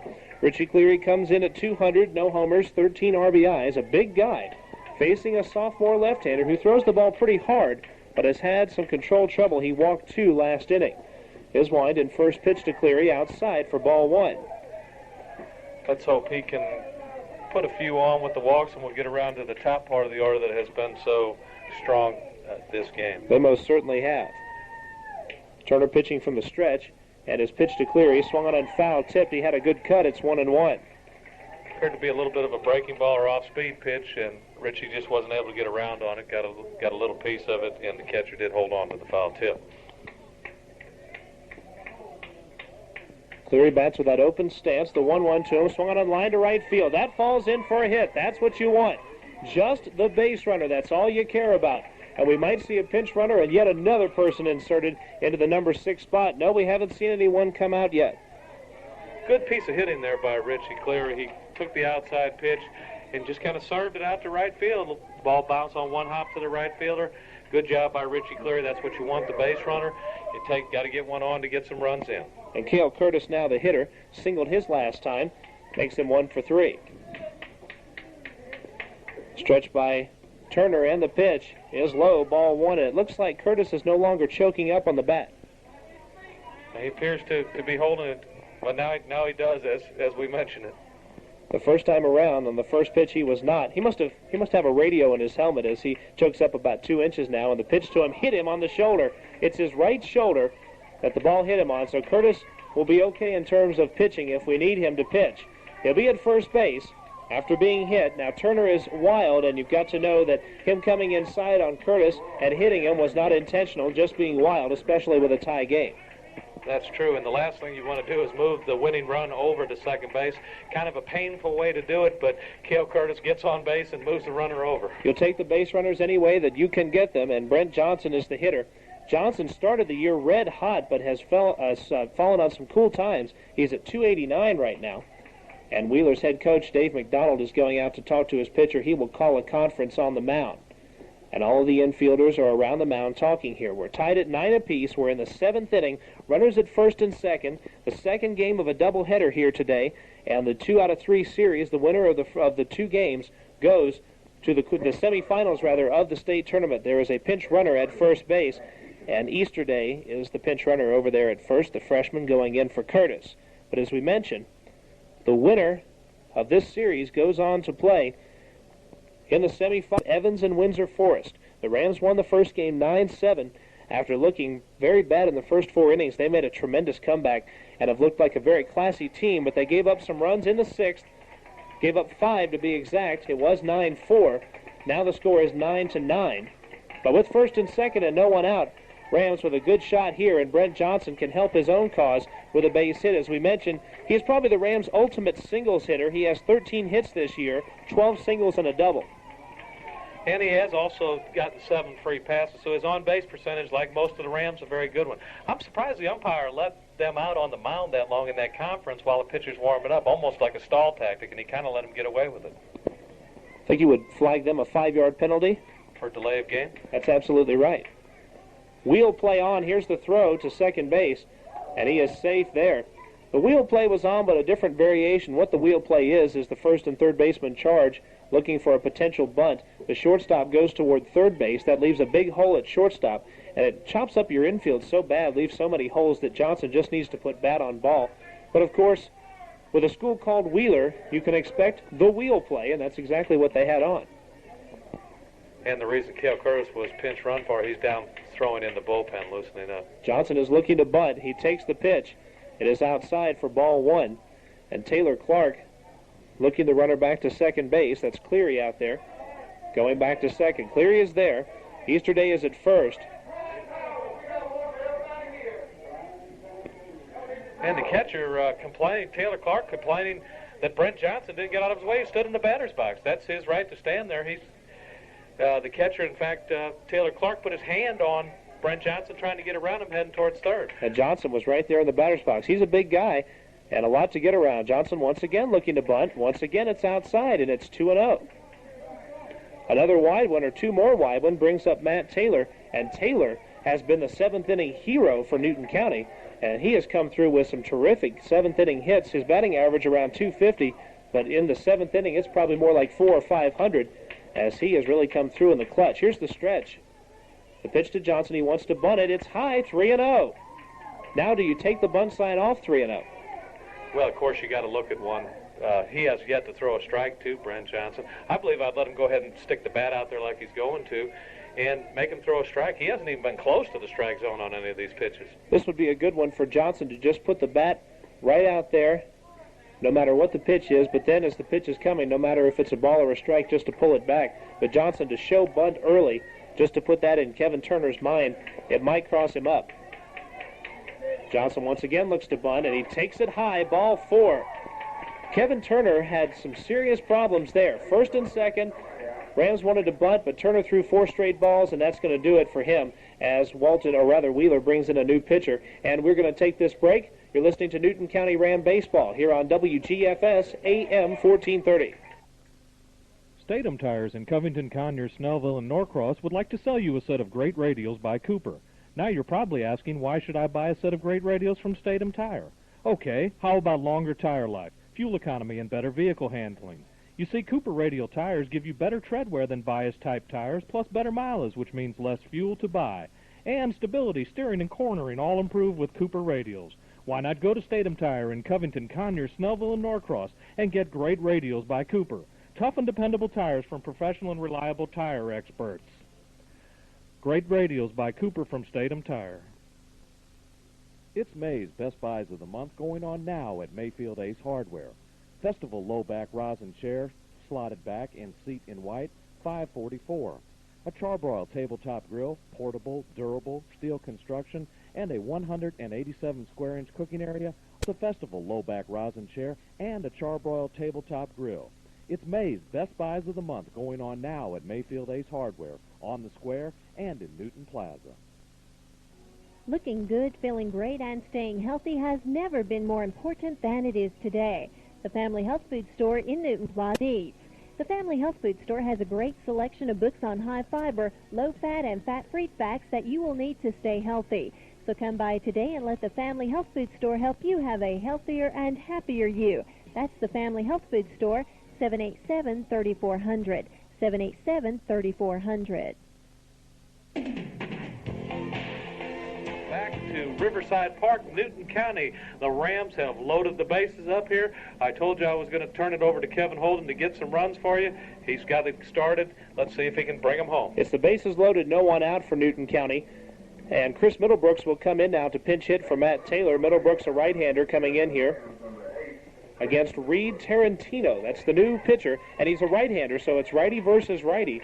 So that's not the reason for the switch from Taylor to Middlebrooks, and we were discerning that a couple of minutes ago, and Taylor being lifted here for Middlebrooks, who is a sophomore, and in limited time has done fairly well. 1 hit and 5 at-bats. It was a double. Middlebrooks, one of the stronger people on this team, and can drive the ball very well if he gets a chance. Facing a young right-hander in Reed Tarantino. The stretch. Tarantino taking a step off towards second base, and the nearest infielder was 40 feet away from the second base bag. I wonder if Tarantino didn't know what he was going to throw to Middlebrooks. And the infield way in once again, so if Middlebrooks can just drive it into the outfield. He takes the first one for a strike. 0-1 the count. That was an off-speed pitch. Very, very slow. And curving outside. Middlebrooks, a right-handed batter, looks down at third base coach Al Bell. Apparently Charlie Beverly not able to coach third here in the latter innings of this one. Middlebrooks takes another one outside, a ball and a strike here, as Tarantino has thrown 2 pitches, both of them off-speed breaking balls. And both of them appeared to be wide, although the umpire gave him the call on the first one. Infield is in for Wheeler. Pitch to Middlebrooks, swung on and missed, and he took a mighty hack. It's a ball and 2 strikes. Middlebrooks going for the downs. Nobody out here, and this is kind of a key batter. You'd like to get something to happen here, at least the sac fly, and move the runners up a little bit. After Middlebrooks, they move back to the top of the order. There's the stretch by Tarantino, and it's 1-2 outside, 2-2. Of course, we would take the base on balls here, too, if he doesn't want to throw strikes. Most certainly we would there, Bill. With the bases loaded and no one out in a 9-9 ball game here in the state playoffs, the Rams would not mind picking up the lead here and head to the bottom half of the 7th, just needing to shut the door and get the 3 outs. The stretch and the 2-2 pitch swung on and popped up into shallow right field. McMinn comes in. That's Souders out there now. Tagging at third is Richie Cleary. The throw to the plate. Got him. He is out. Sending Richie Cleary was Al Bell. And he is out at the plate. Richie Cleary gunned down 9-2 at the plate. And that ball was really short. You got to wonder about that one. Normally we talk about the aggressiveness and everything, but that was even shorter than in the other one, and you had a different right fielder there, and he made a good throw on the play. On the play, moving over to third is Easterday. Johnson is still at first. It will take a base hit from Ryan Allen if the Rams can do any damage here, but he's facing a very slow pitcher. It is 9-9. We're in the 7th. 2 outs. Action in the Wheeler bullpen. It's been very busy the last couple of innings. Neither team has been able to pitch very well here in this doubleheader. We've seen a combined total of 34 runs here already. And there also have been quite a few bases on balls and some hit by pitchers. That's absolutely right. Allen is the hitter. 2 for 3, a single, a double, a walk, and 2 runs scored. First pitch to Ryan Allen, swung on and missed. He took a mighty cut at the off-speed offering. It's 0-1. This guy forces you to supply all the power yourself because he throws so slow. And these guys taking big cuts, but they can't come up with anything. almost like against a knuckleballer, and just kind of try and serve it out there. Need a big 2-out hit from Ryan Allen here. Tarantino's pitch taken outside. It's 1-1. Easterday at third base, Johnson at first. 2 down here in the 7th. We are tied at 9. The Rams had a big lead, but they gave up 5 in the 6th inning to make it 9 apiece. Now Ryan Allen with a base knock could put the Rams back on top. To stretch. And the pitch. It is high, 2-1. And once again, you don't want to turn your nose down at the double play. You've got Matthew Hires and Lance Shannon coming up. That double play did kind of take some of the starch out of the Rams here, though. Taylor Clark gives the sign out to Tarantino. His stretch and his offering is outside, 3-1. Just a little outside, just a little high, and Tarantino comes about halfway in. Snaps his glove at the ball rather as it comes in. He wanted the call. So did the Wheeler coach, who is not happy with the home plate umpire. But ball 3. And the way he kind of showed up the umpire there, that strike zone might just get a little smaller on this next pitch. That's usually what happens. You show up the umpire, and you can bet that the next pitch will be a ball unless it's right down the pipe, and maybe even then. The 3-1. There's a called strike on the inside corner, and the count runs full 3-2. Allen digs back in, runners at the corners, needing the base knock. Clark gives the sign out to Tarantino. The stretch. And the 3-2 pitch swung on and popped up into center field.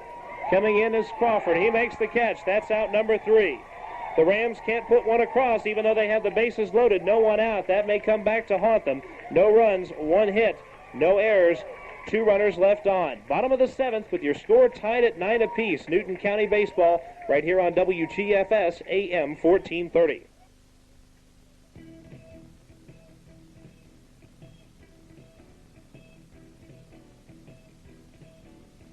It's that time of year again for tilling the garden. Hayes Tractor of Mansfield has Kubota M-Series tractors that are built for any kind of work that crops up. With 42 to 85 PTO horsepower, 4-wheel drive, and strong liquid-cooled engines, they easily pull like bigger tractors. Hayes Tractor says all this without bigger price tags or fuel bills. High clearance, low profile, and narrow versions offer versatility you've been looking for. So come to Hayes Tractor and take a look at the Kubota M-Series and see what crops up. That's Hayes Tractor, located on Highway 11 in Mansfield. They're open Monday through Friday, 8 to 5:30, and Saturday, 8 to 12. Or call at 786-3334. That's 786-3334.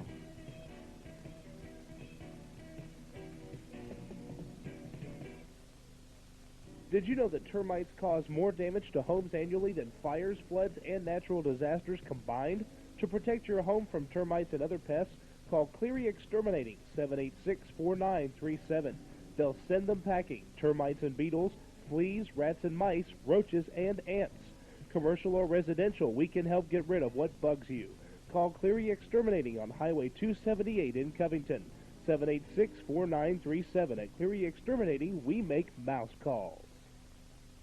And welcome back to Riverside Park, Newton County Rams state playoff action. We head to the bottom of the 7th inning and here to hold things at bay, Kevin Holden. Tigger Marshall, Brooks Souders, Chris Crawford, the 3 people that Brent Johnson is concentrating on right now. Johnson talking with Brian Moon. He will come on for his first full inning after coming in last inning and getting Frank Smith to fly to the right fielder. This Wheeler team, a terrific hitting team, and they have already put 9 across here, and you've really got to worry with the way this team hits the ball. You hope that the Rams would have at least had a chance to score 1 there in the top half of the 7th, but the double play nullifies that. Tigger Marshall bunting the first pitch foul up the third baseline. It's 0-1. Had a good idea there, trying to drop one down the third baseline. Back a little bit at third base. Had he gotten it down, he probably could have beat it out and started the inning off with a runner. The Rams were down 6-1 in the first game, came back to win it 9-7. They were up 9-4, gave up 5 runs, and Wheeler has tied the score. Now they bat as the home team in the 7th. If they put 1 across, this one is over. The wind and the 0-1 pitch outside, 1-1. They would play a third game likely Monday evening, and we will give you the exact time. Of course, hopefully it won't be necessary, but if it is, we will give you the exact time and date as soon as it becomes available. The wind, the 1-1 pitch. It is high with the fastball. 2 balls, 1 strike. Marshall has struck out each of his last 2 times up there. In the 3rd against Judd Hall, and in the 6th against Matt Hires. And the pitch is high, ball 3. Johnson with some good heat, but unable to throw it near the plate to this hitter, and Moon goes out, deposits the ball in Johnson's mitt and talks with him for a moment and heads back to his position. Johnson has allowed only 1 base hit in 3 2/3 innings, but he's walked 3 batters. He has struck out 7. The 3-2 pitch, called strike, inside corner, and the count is full, 3-2. Came with a real good fastball there, had Tigger Marshall backing out. That was probably Brent's best pitch of the day so far. He really brought it.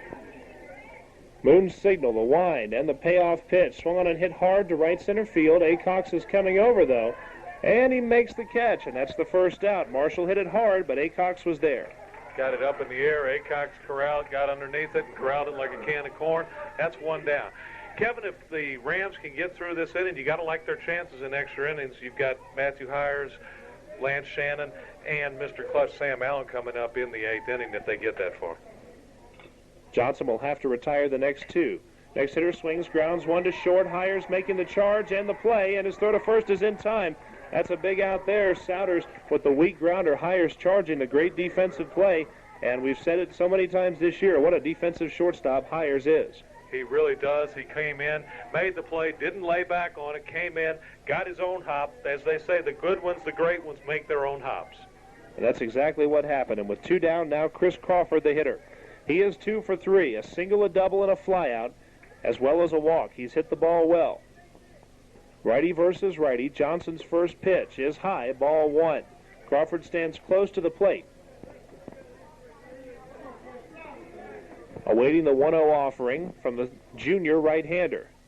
And the pitch is swung on and missed, had a big cut, but came up shy. And you hope Brent can keep coming after him with 2 down. As I said, you like the Rams' chances that they can get the extra innings. This is going through the meat of their order right now, and you'd really like to get through it without a run score. The 1-1 is called a strike, a good fastball on the inside corner. It's 1-2, and Johnson, the junior, who has pitched only 3 2/3 innings before today, has responded greatly. Johnson once again is wind in his 2-2, swung on line to left field. It's a base hit. Curtis comes over to cut it off. Stopping at first base is Crawford, and now Brent Johnson faces big J.J. Thomas, who has struck out twice and singled. He is due for a big one, but we hope it's not today. That's true. We prefer that he just hit it in summer ball. Right. Let him hit a high fly ball within the friendly confines of Riverside Park. Then one of our fielders can just lope under, bring in, and we'll get some runs next inning. They're going to intentionally pass J.J. Thomas, showing quite a bit of respect. With a runner at first and 2 outs, that's a lot of respect for that cleanup batter. Additional walk makes it first and second with 2 down. And Tarantino, I should say, will be the hitter. So Tarantino is up, and he has not had an at-bat at all. That might have been the reason that Newton County went ahead and walked J.J. Thomas. Tarantino, a right-handed batter, he digs in there with first and second, 2 outs. Johnson's stretch, and here's his pitch. It is taken high for a ball. Tarantino, as we mentioned, a sophomore, and not much experience there at the hitting as far as taking his cuts in the big state playoff type games. There's a swing and a miss, and it's 1-1, but a base hit into the outfield would likely score the winning run. Kind of a diminutive target at the plate there for Brent Johnson to throw it. He doesn't present a very big strike zone, so he's going to have to really bear down and throw strikes.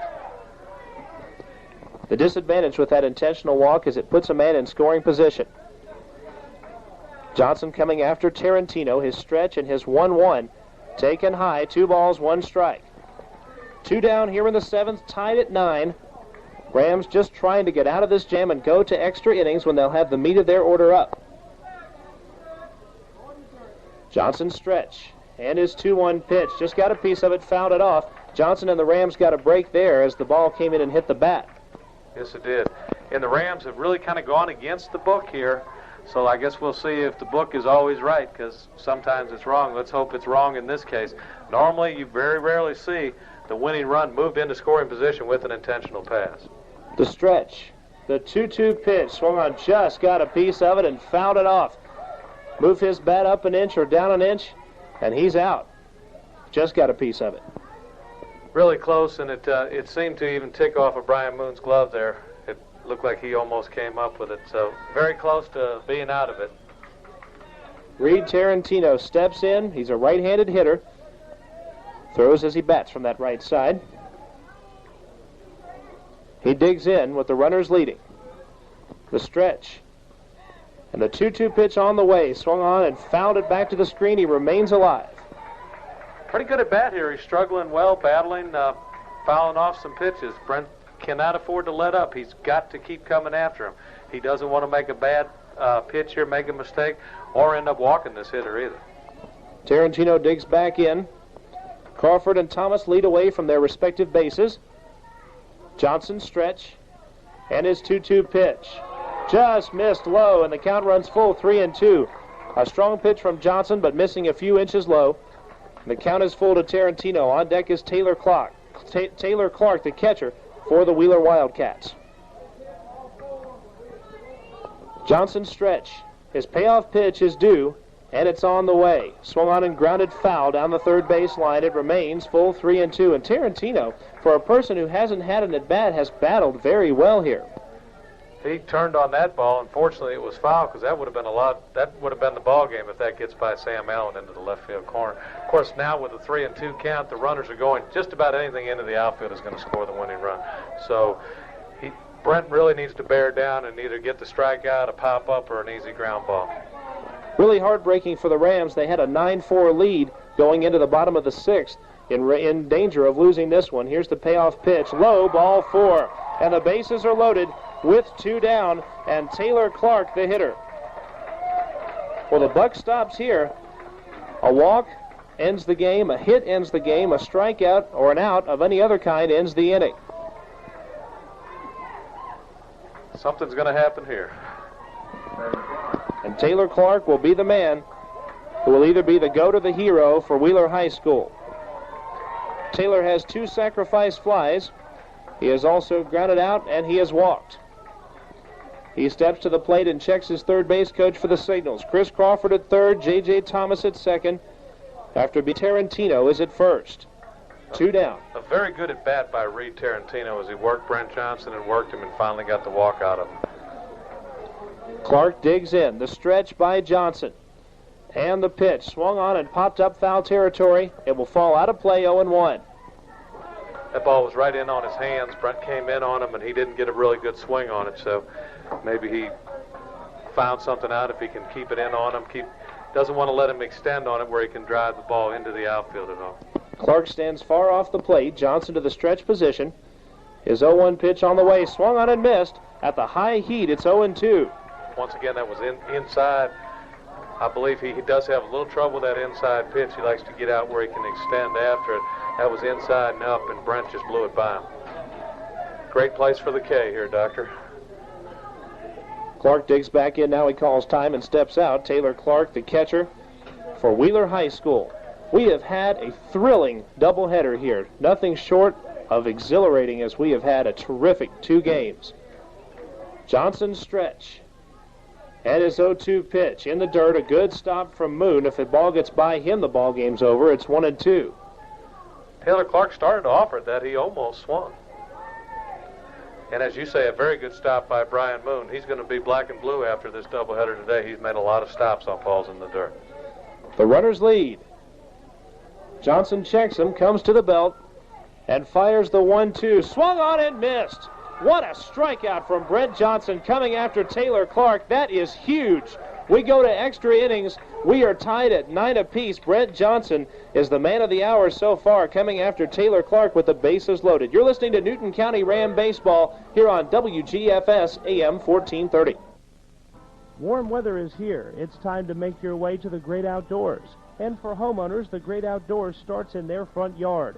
Echo Power Tools can help you make your yard look great. Right now, save up to $50 on your choice of an Echo grass trimmer, Echo tiller, Echo edger, or Echo power hedge clippers. Plus, register to win a complete camping package for 2, including a 6-man tent, sleeping bags, hiking boots, and more. camping gear courtesy of Blue Ridge Mountain Sports in Lenox Square, Atlanta. Whatever outdoor job you're trying to tackle, Echo makes a great tool to make the job easy. Visit your local Echo dealer today and save up to $50 on select Echo power tools. Plus, register to win great camping gear from Blue Ridge Mountain Sports and Echo Power Tools. Visit Coast to Coast Home and Auto, located on Monticello Street in Covington. That's Coast to Coast Home and Auto in downtown Covington.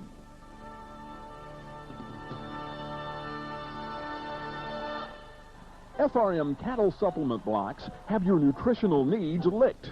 FRM self-limiting weatherproof cattle supplement blocks provide the protein, energy, and additional vitamins and minerals your herd needs. It doesn't melt in the sun, dissolve in the rain, or blow away in the wind. It just keeps supplying profit-building nutrition for your herd day after day. FRM cattle supplement blocks available now at your FRM dealer. For professional and personal attention, see the staff at the Farm and Garden Depot on Emory Street, 787-3870.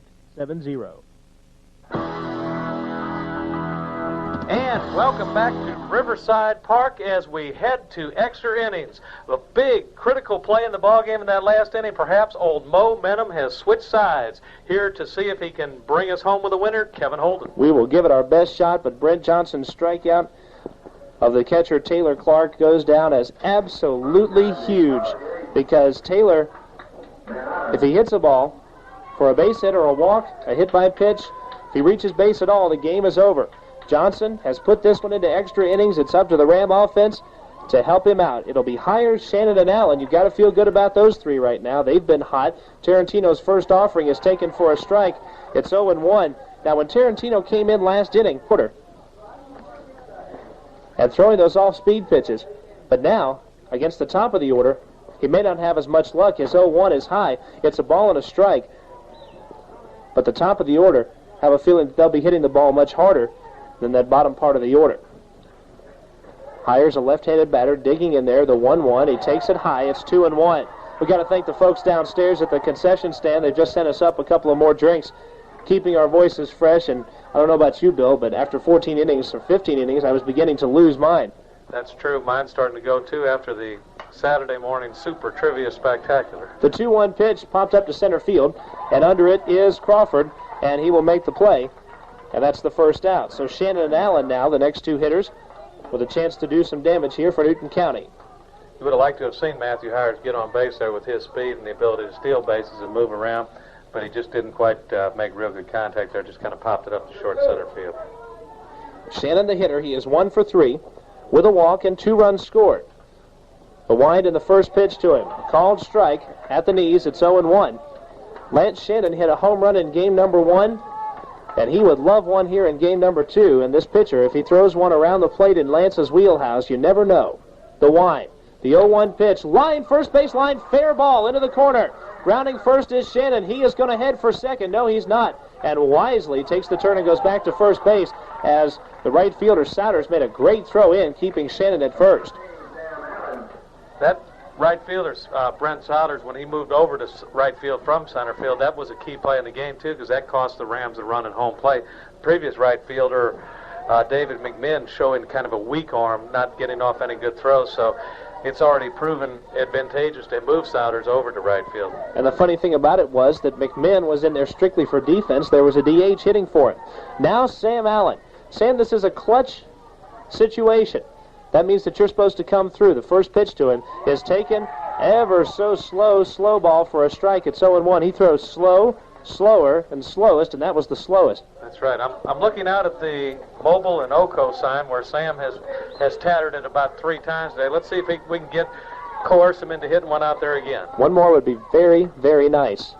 The 0-1 on the way. Shannon headed for second base. The throw down will not be in time. Allen took it low for ball 1. That's a stolen base for Lance Shannon. And that's going to be his 14th on the season. I didn't realize he had that many. He pretty much stole that one on Reed Tarantino. Had a great jump, and any kind of throw would not have gotten him. It was a good jump by Lance Shannon and a good play. 1 ball, 1 strike. They checked the first base umpire. Sam Allen did not go around on that offering. Safe at second base is Lance Shannon. And really, against the pitcher this slow, you're going to have a good opportunity to steal bases. That's why with Hires out there, he might have even tried to steal third. Now with the stolen base, Sam Allen will be intentionally walked. And that's a disadvantage of stealing a base, as for the second time in this game, Allen has been passed. Yes, it is, and of course, you almost have to with the base open the way Sam's been hitting the ball today. He's just been on fire on top of everything and just drilling it. And Brian Moon is now the hitter with one out in first and second. Moon is hitless in the game, 0 for 3, but he has reached on an error, and this man has been hitting the ball very well. This is a guy that you really would want up in this situation. He is a good person to perform. With first and second, one out, and the first pitch to him swung on and popped up into center field. Coming over is Crawford. The runner may try to tag. Shannon fakes the tag after the catch, and he is not headed anywhere. That is 2 down now, and it will take a base hit, and it will be Richie Cleary who will try to deliver. And Brian Moon got pretty good stick on the ball, drove it to the outfield, but was not able to advance the runners as the center fielder exhibited a strong arm, got getting the ball back in. Lance Shannon did the right thing, trying to force him into throwing it. Perhaps the ball gets away and everybody can move up. Now it's going to take a 2-out base hit from Richie Cleary. And Cleary singled his first time up. He came in the 6th inning for defense and singled in the bottom half of inning number 7, or the top half of inning number 7, we should say. The Rams are the visiting team for this game, despite the fact that they're playing at home because of this being a doubleheader. So if they do score, then Wheeler would have a chance. The stretch and the pitch to Cleary. Took it for a strike. It got away from the catcher. Here's Shannon headed for third. The throw down. Got him. 2-5. Shannon is caught stealing third base. And that is a big one. You made the last out of the inning at third base, and Bill, that's something you try to avoid doing, making the last or first out of an inning at third. I don't think it was actually a straight steal. When he saw it get away, he thought he could get down to third. The catcher pounced on it quickly, made a perfect throw, and he was out. We head to the bottom of the 8th. Your score 9-9. Newton County Ram baseball here on WGFS AM 1430. What better way to relax after a hard day's work than in your backyard or on the front porch in a rocking chair or swing? Hayes Furniture of Covington has it all, with 10 varieties of swings to choose from. They have pressure-treated wood, redwood, white oak, or metal swings and frames, sold together or separately. They have sizes 4 feet, 5 feet, or 6 feet, starting at $42.50. Hayes Furniture also has outdoor furniture with many rockers to choose from. They have a 3-piece oak rocker set for only $125. They also have mini gliders to choose from. Like I said, Hayes Furniture has something for everyone, with free 12-month financing, free delivery anywhere. So get ready to enjoy the great outdoors at Hayes Furniture Company, located at 6166 Washington Street in Covington. Hayes Furniture Company, 786-3737, located at 6166 Washington Street in Covington, 786-3737.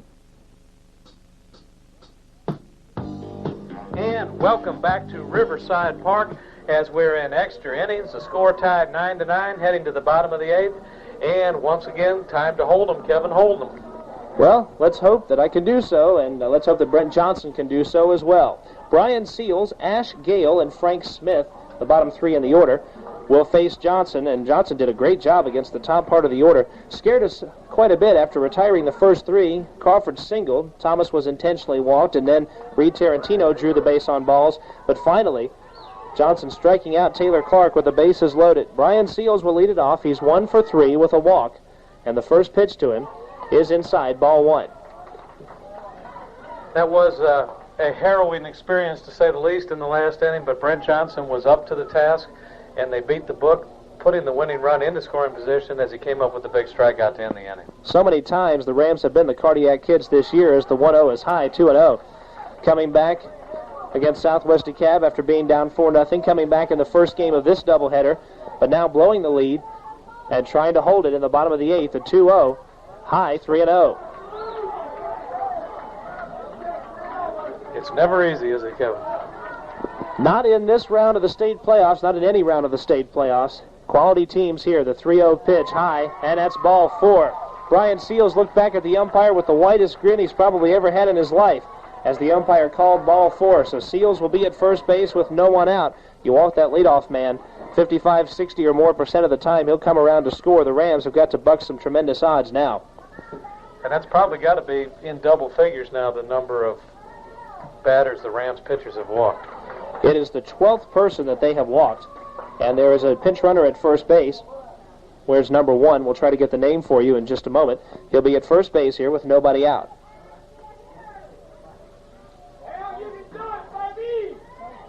So a pinch runner at first base, and Ash Gale and Frank Smith and Tigger Marshall will try to drive him home. First it's Gale, who is 1 for 3. We haven't had a chance to see one yet, but how about that, what we talked about earlier, the old wholesaler? The twin killing would be nice. It is Al Warden at first base.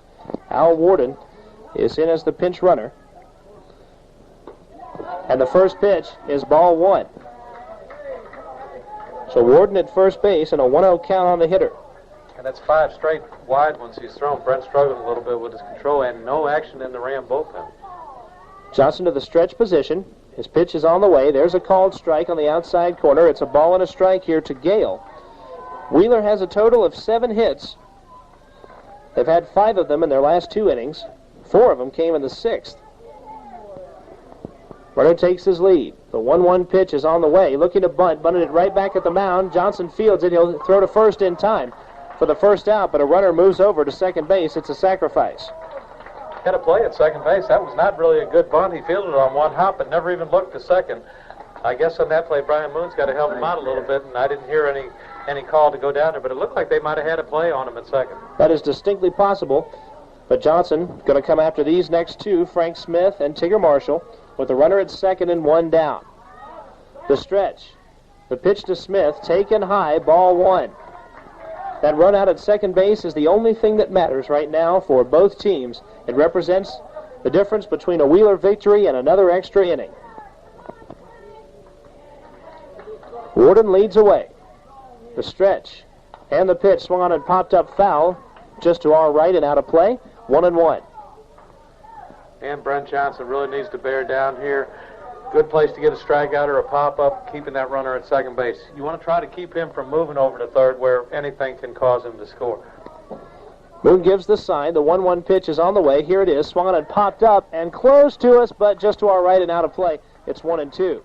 Getting a lot of them closer now, Kevin. Very close, but you know something? I will trade catching a foul ball in exchange for 2 nice little Ks in the scorebook right now. Can't get much more exciting than this. It's state playoff action in the quarterfinals, 9-9 in the 8th inning. Runner at second and 1 out, and Johnson has got to come in here and shut the door. The 1-2 pitch on the way. It's in the dirt. It gets away from Moon.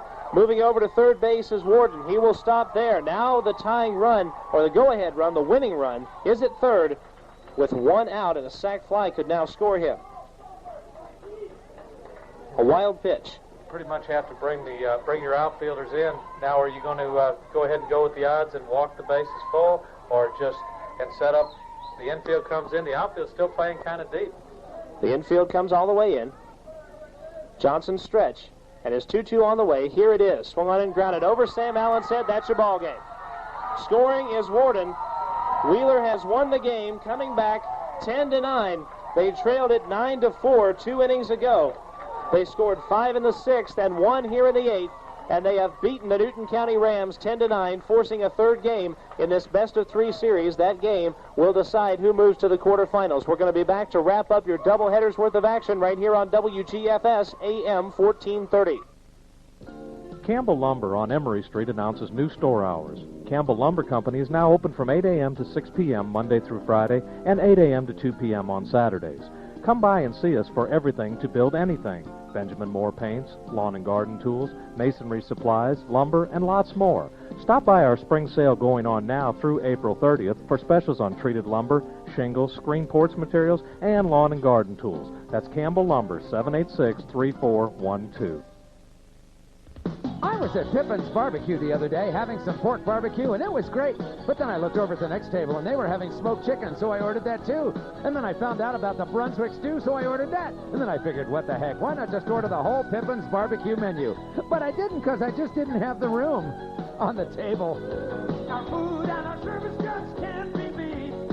You're gonna love what you eat. Pippin's Barbecue, Highway 20 South in Conyers and on Alcovey Road in Covington.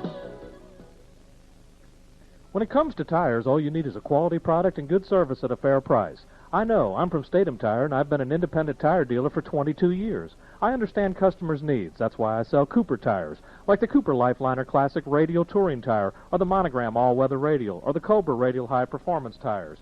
Cooper focuses on what they do best, building tires. I do what I do best, selling tires. The right tire at the right price. Cooper Tire, a no-frills American tire manufacturer that talks straight and lets their performance speak for itself, just like me.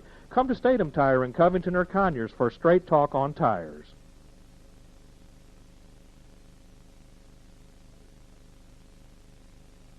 It's May's Best Buys of the Month going on now. An Ace outdoor power cord, 100 feet, medium duty, grounded outlet plug, only $7.66. Weed Eater 10-inch electric string trimmer, $23.77. Ace acrylic waterproofing sealer, goes on milky and dries clear, $7.99 a gallon. That's May's Best Buys of the Month going on now at Mayfield Ace Hardware on the Square and in Newton Plaza.